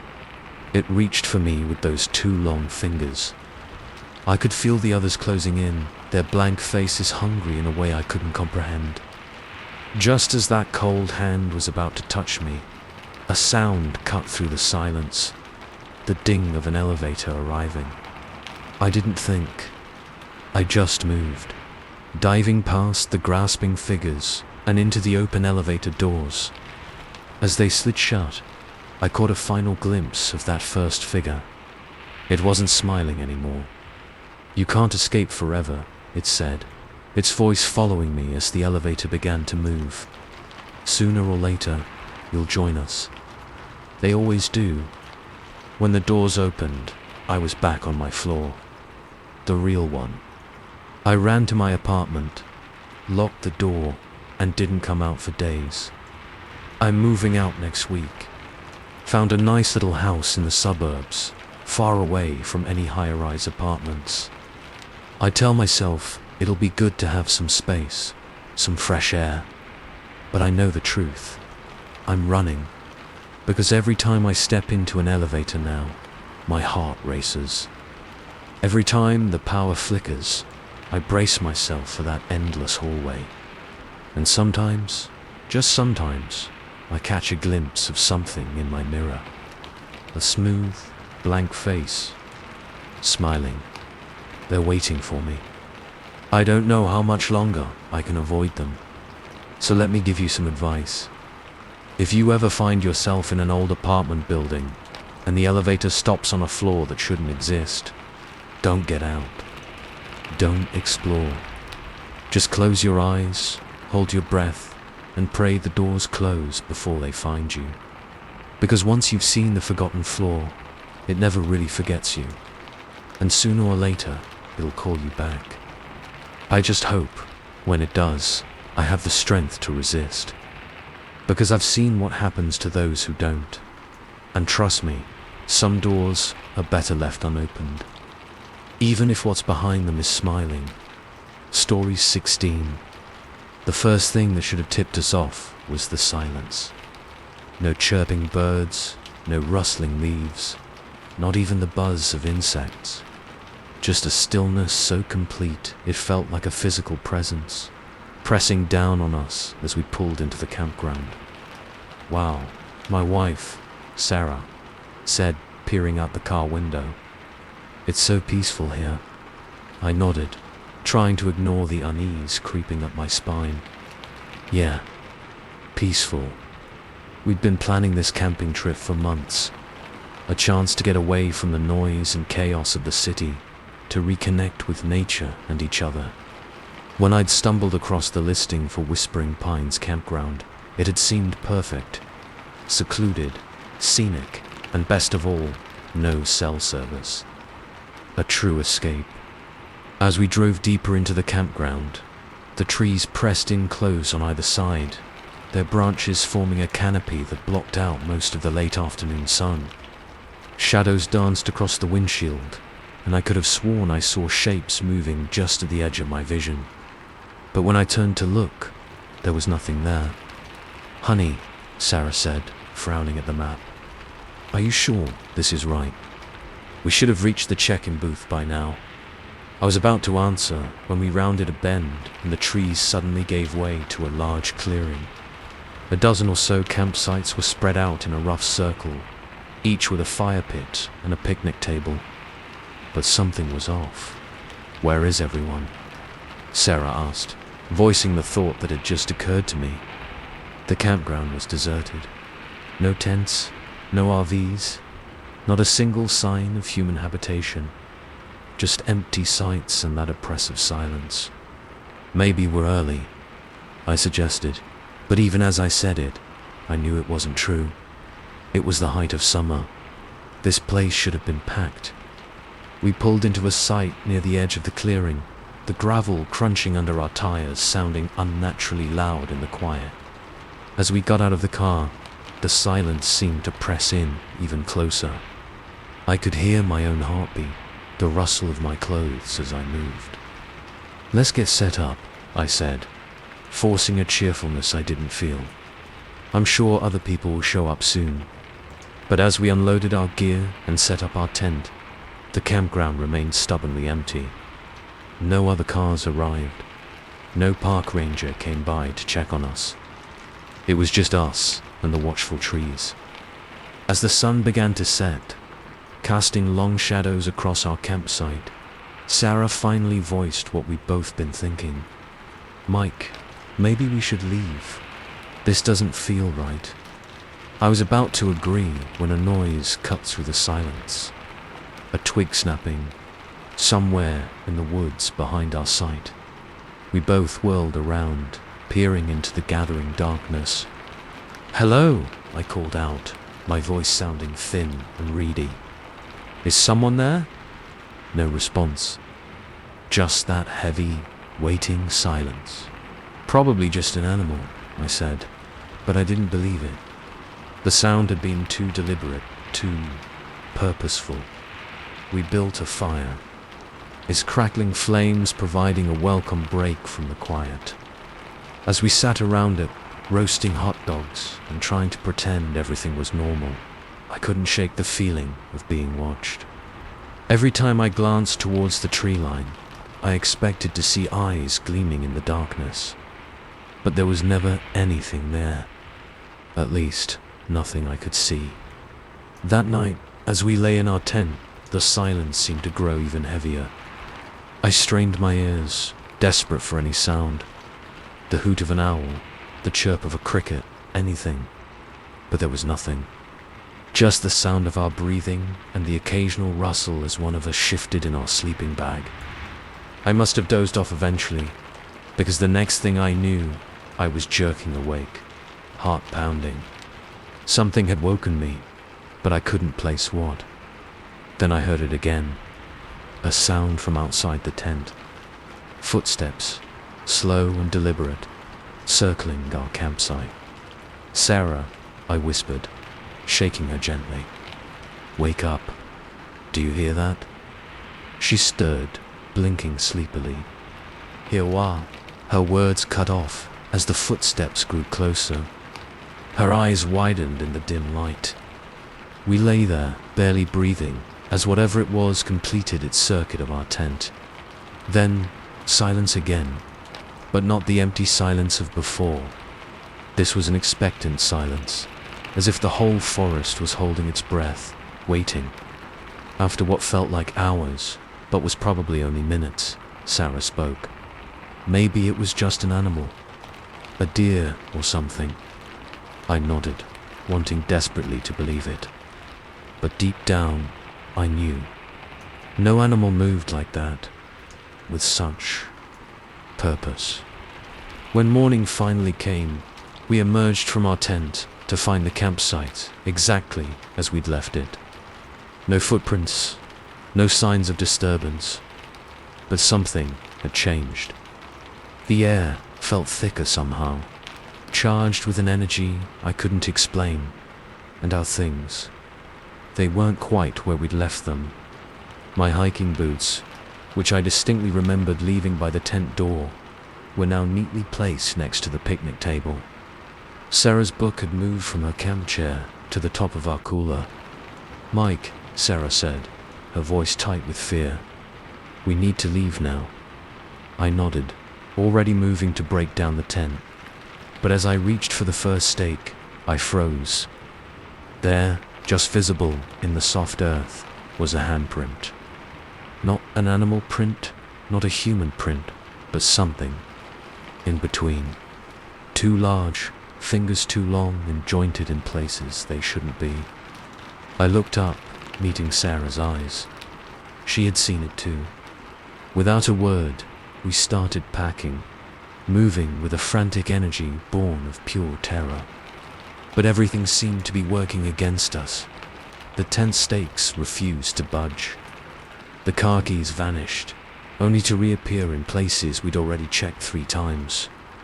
And all the while, that feeling of being watched grew stronger. By the time we finally got everything packed, the sun was high in the sky.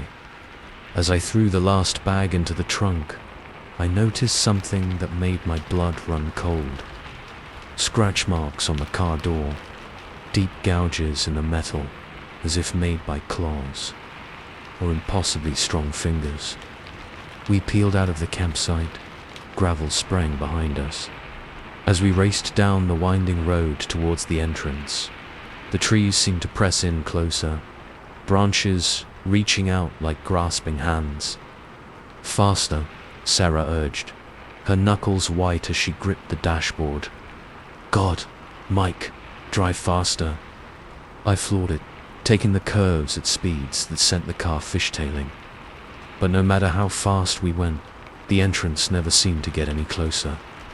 We passed the same landmarks over and over. That oddly shaped boulder, the fallen tree across the path. It was as if we were driving in circles, even though the road never curved back on itself. And then, just as despair was about to overwhelm us, we burst out of the trees. The main road stretched before us, blessedly normal and sun-drenched. We didn't stop driving until we hit the first town, miles away. We never spoke about what happened at Whispering Pines. How could we? Who would believe us? We told our friends the trip was fine, just uneventful. Boring, even. But sometimes, late at night, I still hear it. That expectant silence, broken only by slow, deliberate footsteps. And in my dreams, I see those handprints. Those impossible, inhuman handprints. We moved to the city after that. Swore off camping for good. But even here, surrounded by the constant noise and bustle of urban life, I can't shake the feeling that we're still being watched, still being hunted. Because the thing is, we may have escaped Whispering Pines, but I'm not sure Whispering Pines has finished with us. So if you're ever driving down a lonely back road and you see a sign for a campground you've never heard of before, keep driving. No matter how tired you are, no matter how perfect it looks, just keep going. Because some places aren't meant for humans. Some places are waiting, hungry, for unwary travelers to stumble in. And once they've got your scent, they never really let you go. Even now, as I write this, I can feel it. That watchful presence, that patient, hungry silence. And I know, with a certainty that chills me to my core, that sooner or later, it will find us again. After all, in a world of noise and chaos, silence is patient. Silence can wait. And in the end, silence always wins. Story 17.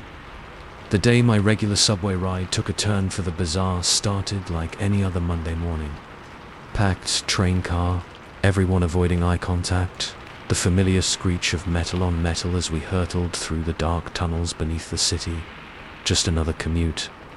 Until it wasn't. I should have noticed something was off when we passed my usual stop without slowing down. But I was deep in my podcast, barely registering the garbled station announcements. It wasn't until 3 stops later that I realized something was wrong. I yanked out my earbuds, looking around in confusion. The other passengers seemed different. When had the businessman across from me grown that long, grey beard? And the college kid by the door, hadn't she been wearing a red hoodie a minute ago? "Excuse me," I said, tapping the shoulder of the woman next to me. "Did we just pass 42nd Street? She turned, and I had to stifle a gasp. Her face was wrong. The proportions were off. Eyes too large and set too far apart. When she smiled, I caught a glimpse of teeth that were just a little too sharp. "Oh, honey," she said, her voice oddly melodic. "We passed 42nd Street a long time ago." A chill ran down my spine. I fumbled for my phone, intending to check the subway map, but the screen remained stubbornly dark. Dead battery. No, I'd just charged it this morning. I looked up at the route map above the doors, and my blood ran cold. The familiar tangle of colored lines had been replaced by a single, spiraling track. Station names I'd never heard of curved away into infinity. "This isn't possible," I muttered, pressing my face against the window. Instead of the usual black tunnel walls, I saw colors, swirling, shifting hues that hurt my eyes to look at directly. The train lurched, and I stumbled, grabbing onto a pole for support. As my hand touched the metal, I felt something, a vibration, a pulse, like the pole was alive. I snatched my hand away, heart racing. "This isn't real," I told myself. "You're dreaming. Wake up." But I didn't wake up. Instead, the train plunged deeper, the alien colors outside growing more intense. The air in the car felt thicker, harder to breathe. And the other passengers, they were changing. Subtly at first, a shift in posture here, an elongated limb there. But as I watched, horror mounting, their transformations accelerated. The businessman's beard kept growing, twisting and writhing like tentacles.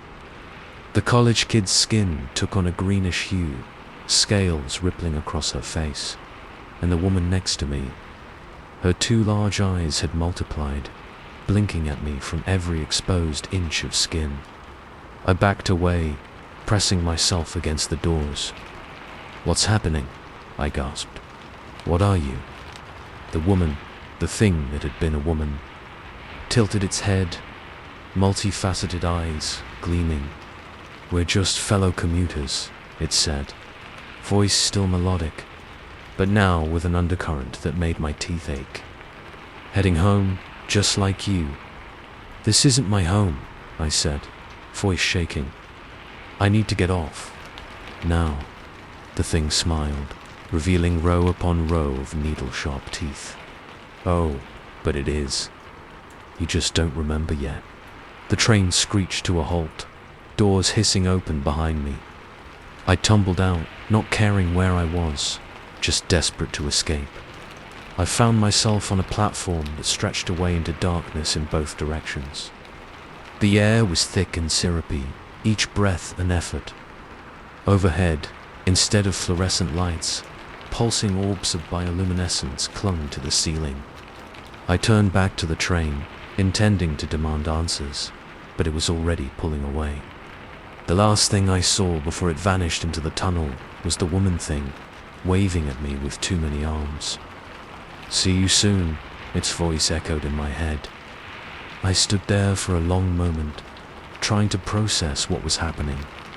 This had to be a dream, right? Some kind of stress-induced hallucination. But the clammy air on my skin felt all too real. And the sounds. God, the sounds. Chittering and slithering noises echoed from the darkness, growing closer. I ran, down the endless platform, past signs written in script that hurt my mind to look at. I didn't know where I was going, just that I had to get away. After what felt like hours, I saw something ahead. A ticket booth, manned by a figure that was almost, but not quite, human. "Please," I gasped, skidding to a stop in front of the booth. "I need to get home. Back to my world." The figure looked at me with eyes that weren't eyes at all, just swirling vortexes of color. When it spoke, its voice seemed to come from everywhere and nowhere at once. "But you are home," it said. "You've always been home. You just forgot for a while." "No," I shook my head frantically. "This isn't. I'm not. I need to wake up." The figure's notice pulsed with something that might have been pity. "Very well. If you insist on returning to the dream, you'll need a token." It held out a hand, or something like a hand. In its palm sat a small, pulsing orb that looked unsettlingly like a human eye. "Go on," the figure urged. "Take it. But remember, the fare is always paid in memory." My hand moved of its own accord, fingers closing around the orb. It was warm, almost hot, and I could have sworn I felt a heartbeat. As soon as I touched it, images flashed through my mind. A life I didn't recognize. Or did I? Alien landscapes, impossible cities, beings that defied description. And through it all, a sense of belonging, of home. I staggered back, dropping the orb. It rolled away, vanishing into a crack in the platform. "No," I whispered. That's not me." But even as I said it, doubts crept in. Because some part of me, some deep, hidden part, recognized those visions, longed for them. A rumbling in the distance snapped me back to the present. Another train was coming. My last chance. As it pulled into the station, I saw that it was different from the one I'd arrived on. This one looked normal, familiar, like the trains from my world. The doors slid open with a hiss, revealing a mercifully empty car. Without hesitation, I leapt inside. As the doors closed behind me, I caught a final glimpse of the ticket booth. The figure was gone. In its place stood me, but not me as I was now. This was the me from those alien memories, all twisting limbs and too many eyes. It raised a hand, tentacle, in farewell as the train pulled away. I sank into a seat, exhausted and confused. What had just happened? What had I almost remembered? The train picked up speed, plunging into a tunnel that looked blessedly normal. No swirling colors, no impossible geometries, just good old-fashioned darkness. I must have dozed off, because the next thing I knew, I was jolting awake as the train screeched to a halt. I looked up, heart leaping with joy as I recognized my home station. As I stumbled onto the platform, everything seemed wonderfully, beautifully normal. Commuters rushed past, faces buried in phones. The air smelled of brake dust and stale coffee. I've never been so happy to be jostled by impatient New Yorkers in my life. But as I made my way up to street level, something nagged at me, a sense of loss, of something forgotten. I shook it off, blaming it on lack of sleep and too much caffeine. It wasn't until I got home that night, exhausted and ready to write the whole thing off as a weird daydream, that I noticed it. A small, round scar on my palm, right where I'd gripped that eye-like orb. And sometimes now, late at night, I hear sounds that shouldn't exist in my tiny apartment. Chittering, slithering noises. The rhythmic pulse of a train that isn't there. Sometimes I catch glimpses of impossible colors out of the corner of my eye. of faces that aren't faces, watching me from the shadows. And sometimes, in my dreams, I remember a world beyond this one, a home I've forgotten, a life I left behind. But those are just dreams. They have to be, because if they're not, then this world, this life, it's the dream. And sooner or later, I'm going to have to wake up. So if you're ever on the subway and you notice things starting to change, stations you don't recognize, passengers that seem a little off, don't ignore it. Don't try to rationalize it away.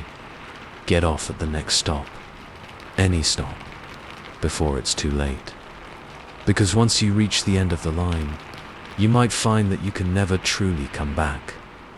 And the next time you see me on your morning commute, smiling that too wide smile, well, you might want to find another car, just to be safe. Story 18. I should have known something was off when Mr. Holloway handed me the keys. The way his hand trembled, how his eyes darted around like he expected something to leap out of the shadows.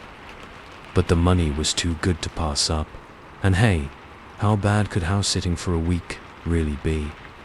Turns out, pretty damn bad. It started normally enough. Mr. Holloway's mansion was exactly what you'd expect from a reclusive millionaire. All marble floors and priceless artworks, with more rooms than any one person could possibly need. As he gave me the tour, I couldn't help but feel a little out of place in my ratty jeans and old college sweatshirt. "Remember," he said as he prepared to leave, his voice low and urgent, "don't go into the East Wing. It's sass. It's sass. It's sass. It's sass. It's sass. It's sass. It's sass. It's sass." He gave me the tour. As he gave me the tour, I couldn't help but feel a little out of place in my ratty jeans and old college sweatshirt. "Remember," he said as he prepared to leave. He said as he prepared to leave his leave, his voice low. "And whatever you do, don't open any doors that are already closed. It's sass. It's understand? Sass." Under renovation, chalking it up to rich people eccentricity. "No problem, Mr. Holloway. East Wing off limits. Closed doors stay closed." "Got it." He held my gaze for a moment longer than was comfortable, then nodded. "Good. I'll be back in a week. If you need anything, there's a list of contacts on the fridge. But try not to need anything." And with that cheery goodbye, he was gone, leaving me alone in the cavernous foyer. The first day was uneventful.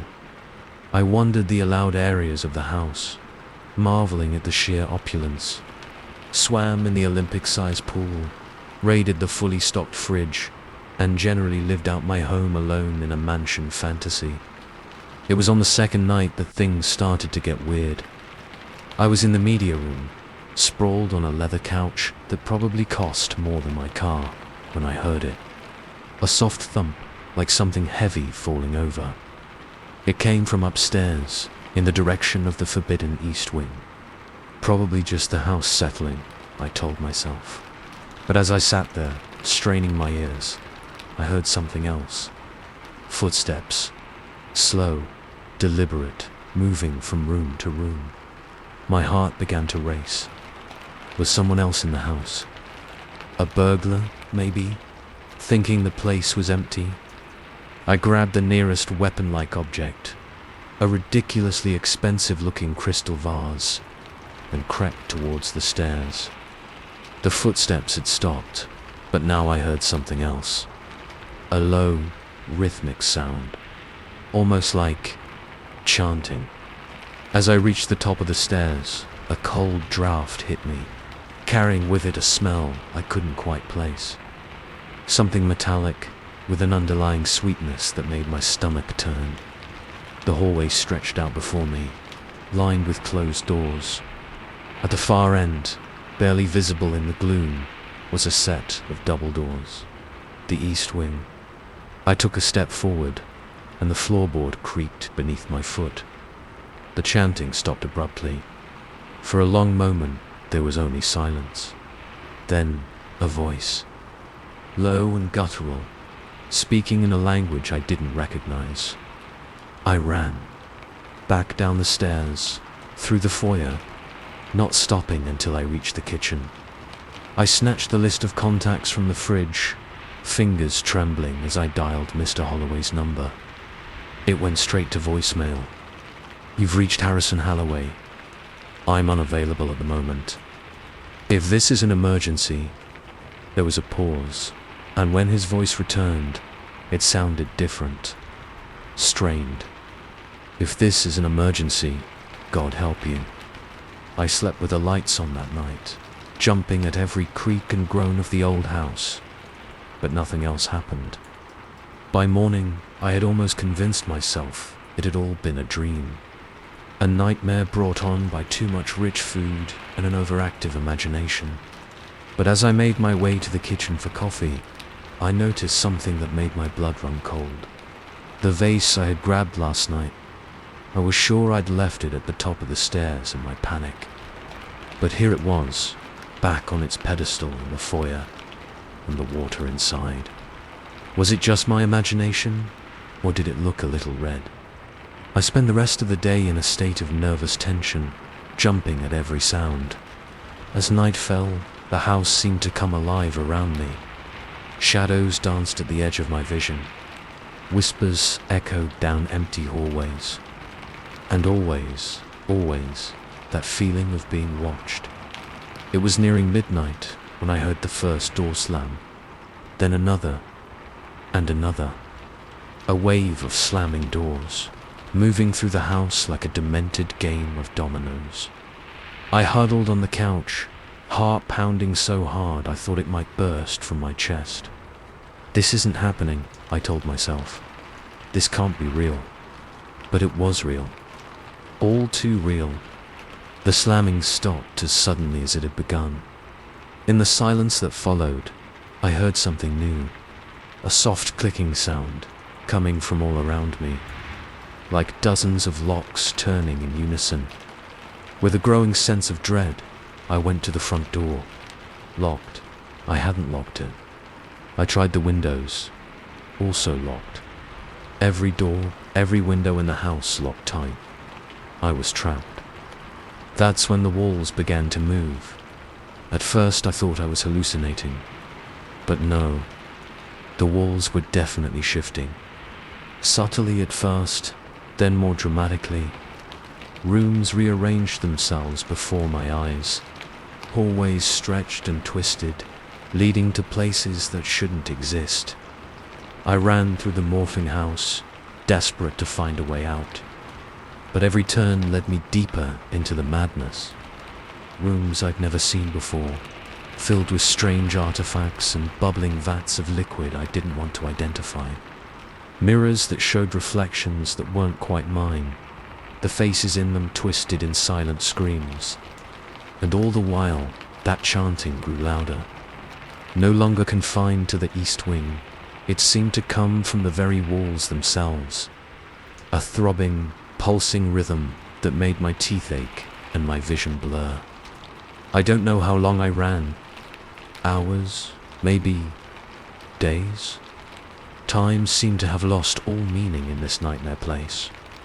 Finally, exhausted and on the verge of collapse, I found myself back in the foyer. But it wasn't the foyer I remembered. The marble floor had been replaced by a vast mosaic, depicting scenes of such horror that my mind recoiled from them. And at the center of it all, a symbol. A twisting, writhing thing that hurt to look at directly. As I stood there, trying to comprehend what I was seeing, I heard a sound behind me. Footsteps. But not the slow, deliberate steps from before. These were Mr. Holloway's familiar gait. I turned, relief washing over me. Mr. Holloway, thank God you're back. We need to get out of here. The houses, the words died in my throat. Because the thing standing before me wasn't Mr. Holloway. Not anymore. It wore his face, sort of. But the proportions were all wrong. The skin stretched too tight over a skull that was no longer human. Its eyes. God, its eyes.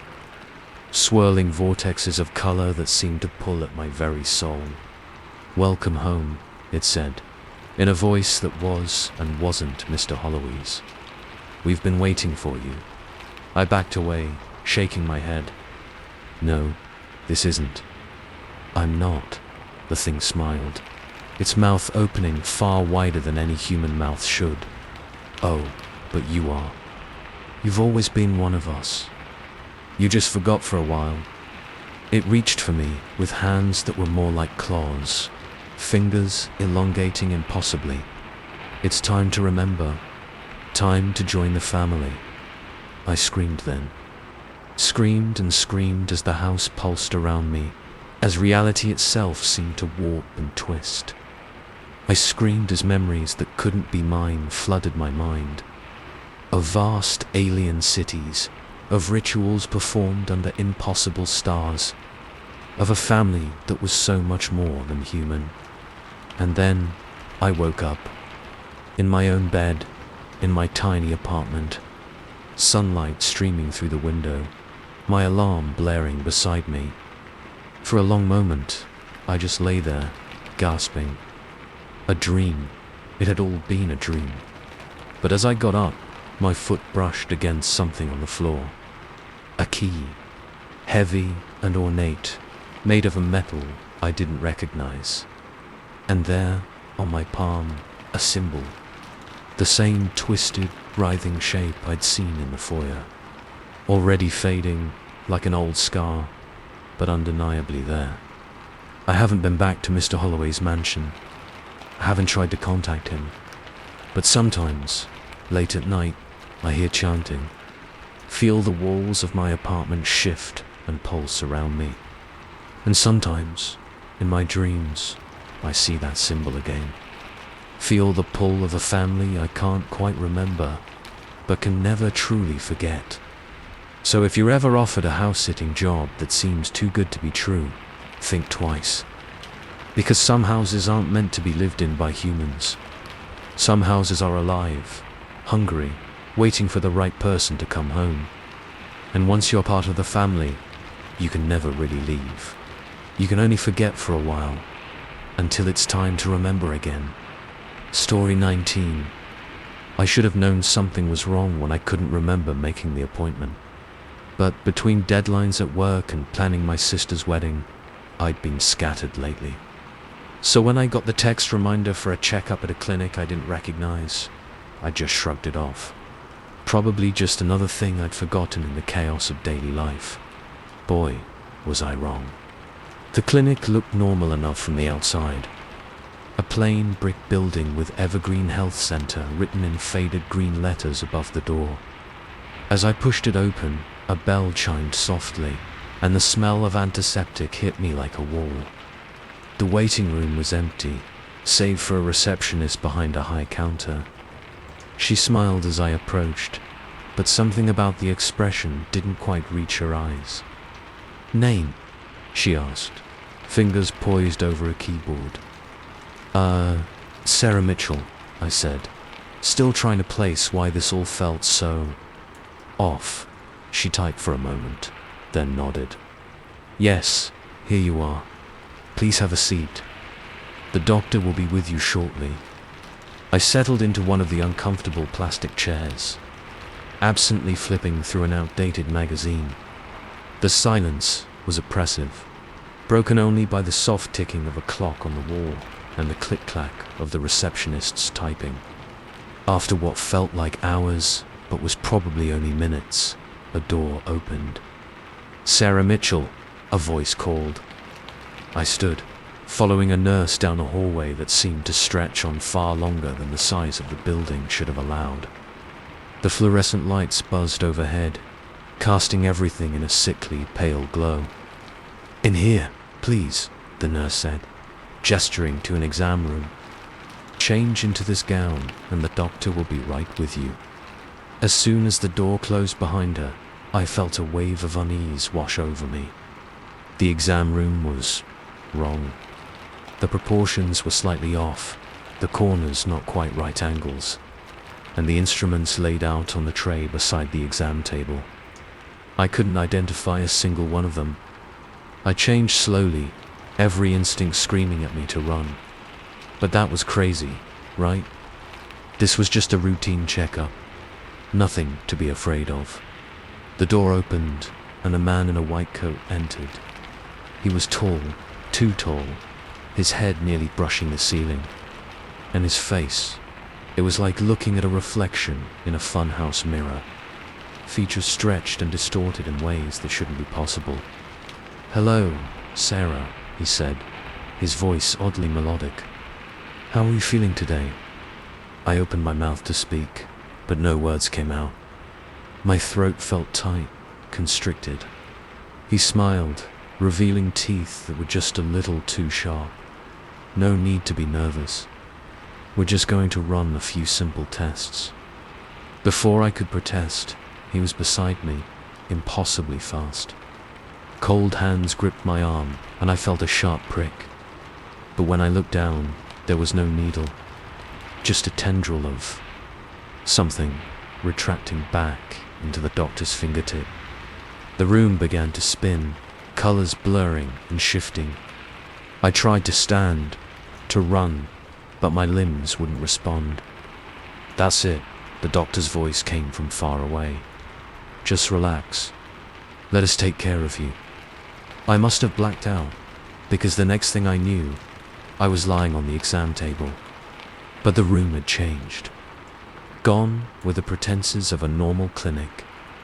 The walls pulsed with an organic, living quality. Tendrils of something that wasn't quite plant and wasn't quite flesh snaked across the ceiling. And the doctor. God, the doctor. His white coat had melded with his skin, which rippled and shifted like liquid. Where his face had been was now a mass of writhing tentacles, each tipped with an eye that blinked at me independently. I tried to scream, but my mouth wouldn't open. I couldn't move, couldn't even blink. I could only watch in silent horror as more of them entered the room. Beings that wore the shapes of nurses and orderlies, but were so clearly, terribly wrong. They surrounded me, their hands, if you could call them hands, hovering inches above my skin. And then they began to change me. I felt it happening, even though I couldn't see it. My bones shifting, organs rearranging. It should have been agony, but all I felt was a detached, floating sensation, like I was watching it happen to someone else. Through it all, they spoke, not with words, but directly into my mind. Soothing assurances mixed with alien concepts that my brain struggled to comprehend. "Don't fight it," they said. "This is for your own good. We're making you better, making you one of us." I wanted to argue, to tell them I didn't want to be better. I wanted to be me. But even as I thought it, I felt my sense of self slipping away. Memories blurred and faded, replaced by flashes of impossible cities and vast, starless voids. Just when I thought I would lose myself completely, everything stopped. The beings stepped back, their task apparently complete. "There," the doctor thing said, its voice resonating in my skull. "Much better. How do you feel?" And the terrifying thing was, I did feel better, stronger, more aware, like a veil had been lifted from my eyes, revealing a world infinitely more complex and beautiful than I'd ever imagined.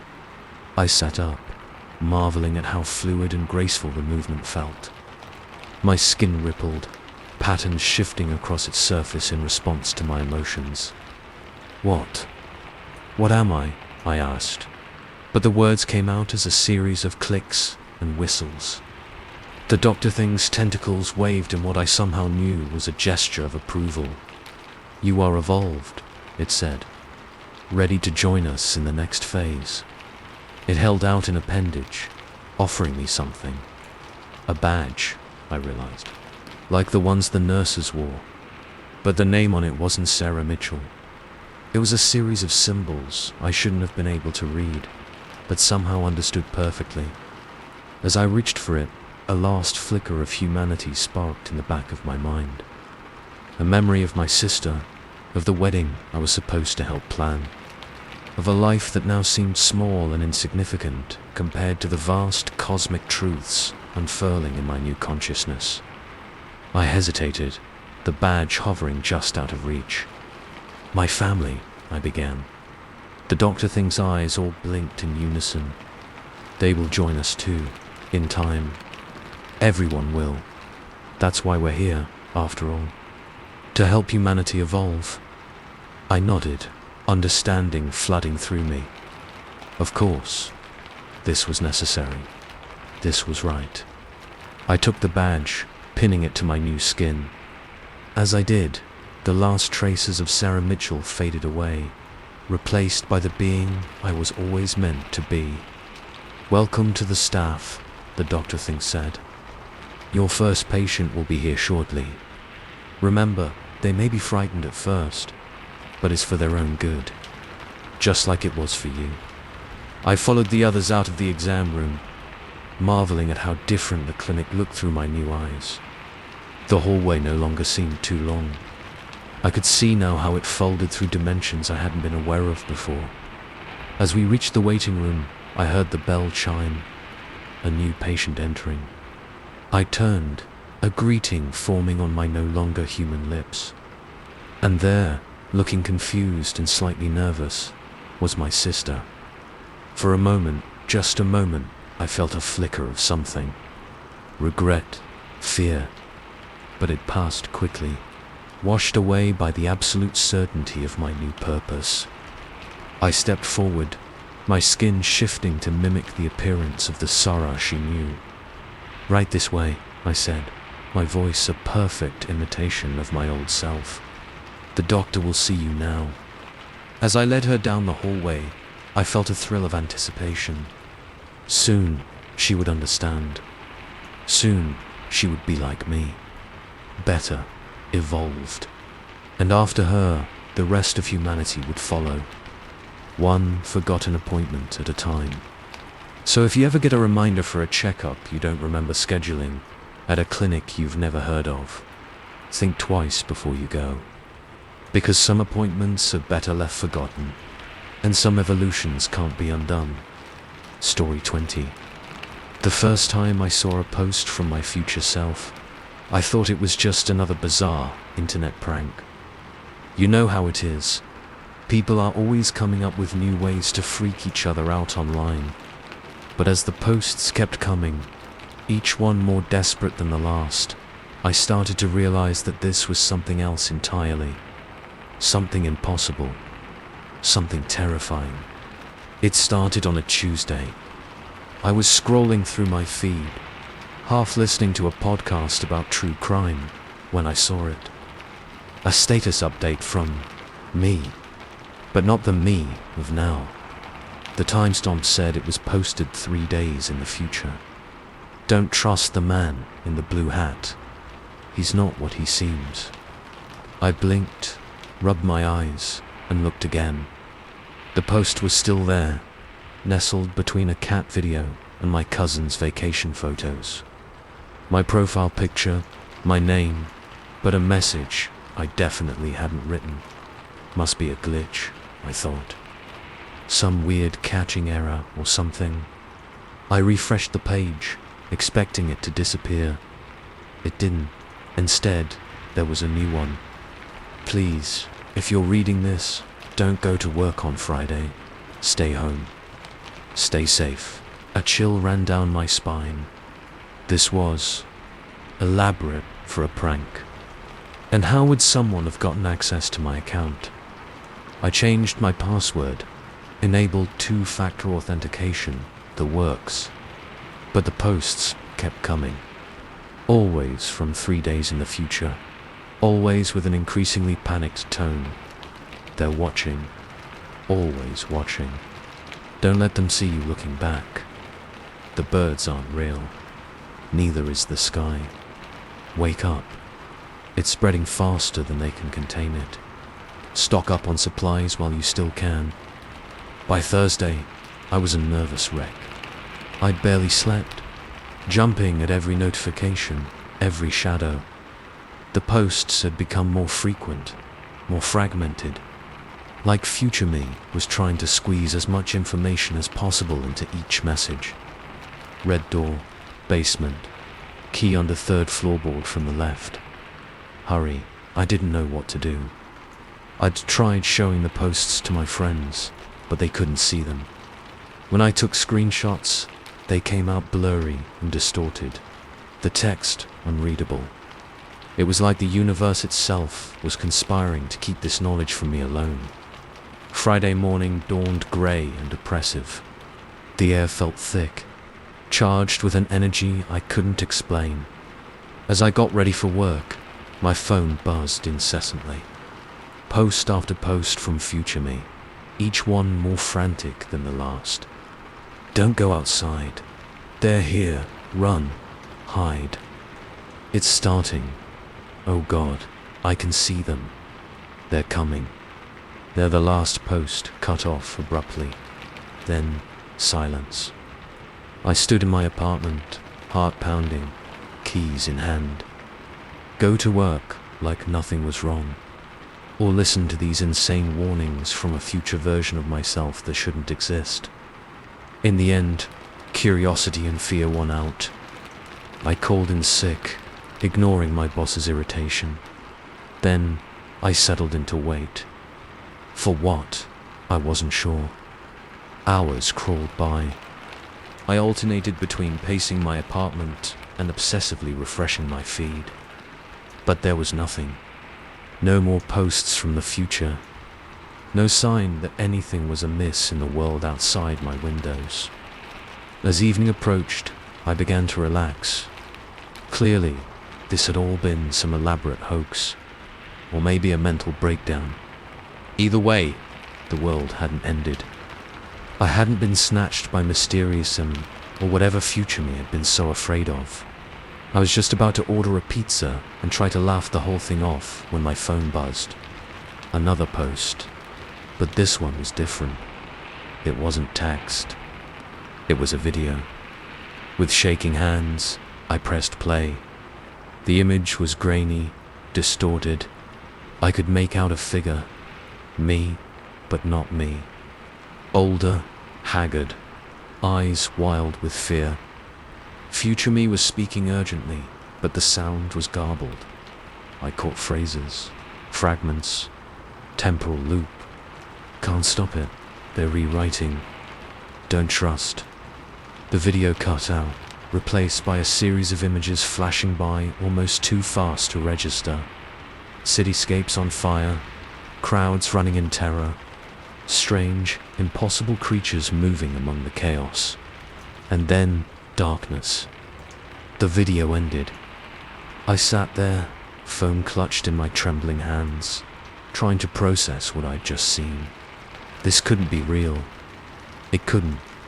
But even as I thought it, I noticed something.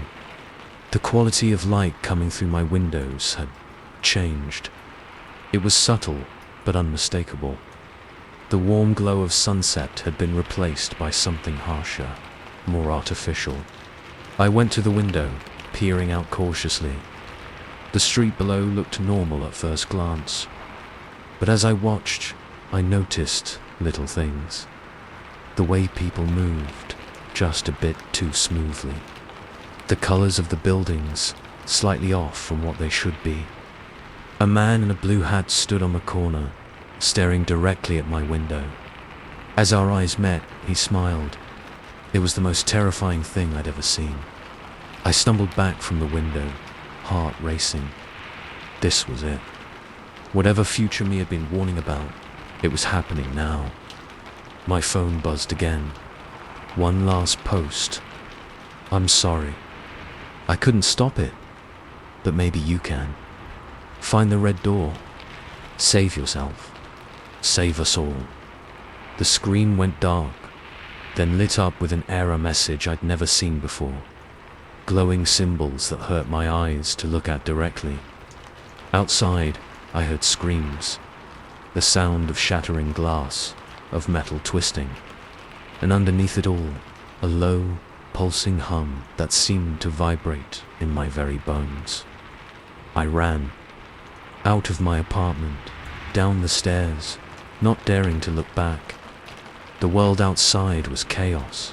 The sky was wrong, fractured like a broken mirror, each piece reflecting a different impossible scene. People ran past me, their faces blurring and shifting in ways that defied reality. Some of them weren't people at all, I realized with growing horror. Just things wearing human shapes, like ill-fitting suits. I don't know how long I ran. Time seemed to hiccup and stutter around me. One moment I was on my street, the next in a part of town I'd never seen before. Always searching for that red door, that promise of salvation from my future self. Finally, I saw it. A red door in an alley, out of place among the crumbling brickwork. With hands that shook so bad I could barely manage it, I pried up the third floorboard from the left. A key glinted in the strange, fractured light. Behind me, I heard something approaching. Heavy footsteps, and that terrible, bone-deep hum growing louder. I fumbled with the key, swearing as I struggled to fit it into the lock. Just as I felt the presence behind me, heard the hiss of something that had no right to exist in this world, the lock clicked. I threw myself through the door, slamming it shut behind me. Darkness enveloped me, cool and quiet. The chaos outside muted to a distant roar. As my eyes adjusted, I realized I was in a basement. And there, in the center of the room, was a computer. Old and bulky, like something from the 90s. Its screen flickered to life as I approached, displaying a simple prompt. Enter the date you wish to return to. Single quotes with trembling fingers, I typed in the date. The day before I saw that first post from my future self. The last day everything made sense. As I hit enter, the world around me began to dissolve. I felt myself being pulled apart, atoms scattering across time and space. And then, I woke up in my bed, sunlight streaming through the windows. For a moment, I just lay there, heart pounding. A dream. It had all been a dream. But as I reached for my phone, I noticed something. A scar on my palm, in the shape of a key. A scar I definitely didn't have before. My notifications were already piling up. Friends asking if I'd seen the weird posts I'd apparently made overnight. My boss wondering if I was coming in today. And there, at the top of my feed, a new post. From me, 3 days in the future. It's starting again. This time, we have to get it right. I stared at the screen, a mix of dread and determination washing over me. Whatever was coming, whatever cosmic horror was trying to break through into our reality, I had a chance to stop it. To break the loop. This time, I'd be ready. So if you ever see a post from yourself that you don't remember making, pay attention. It might just be the most important message you'll ever receive. Because sometimes, the only one who can save you is yourself. Even if that self is from a future you pray will never come to pass.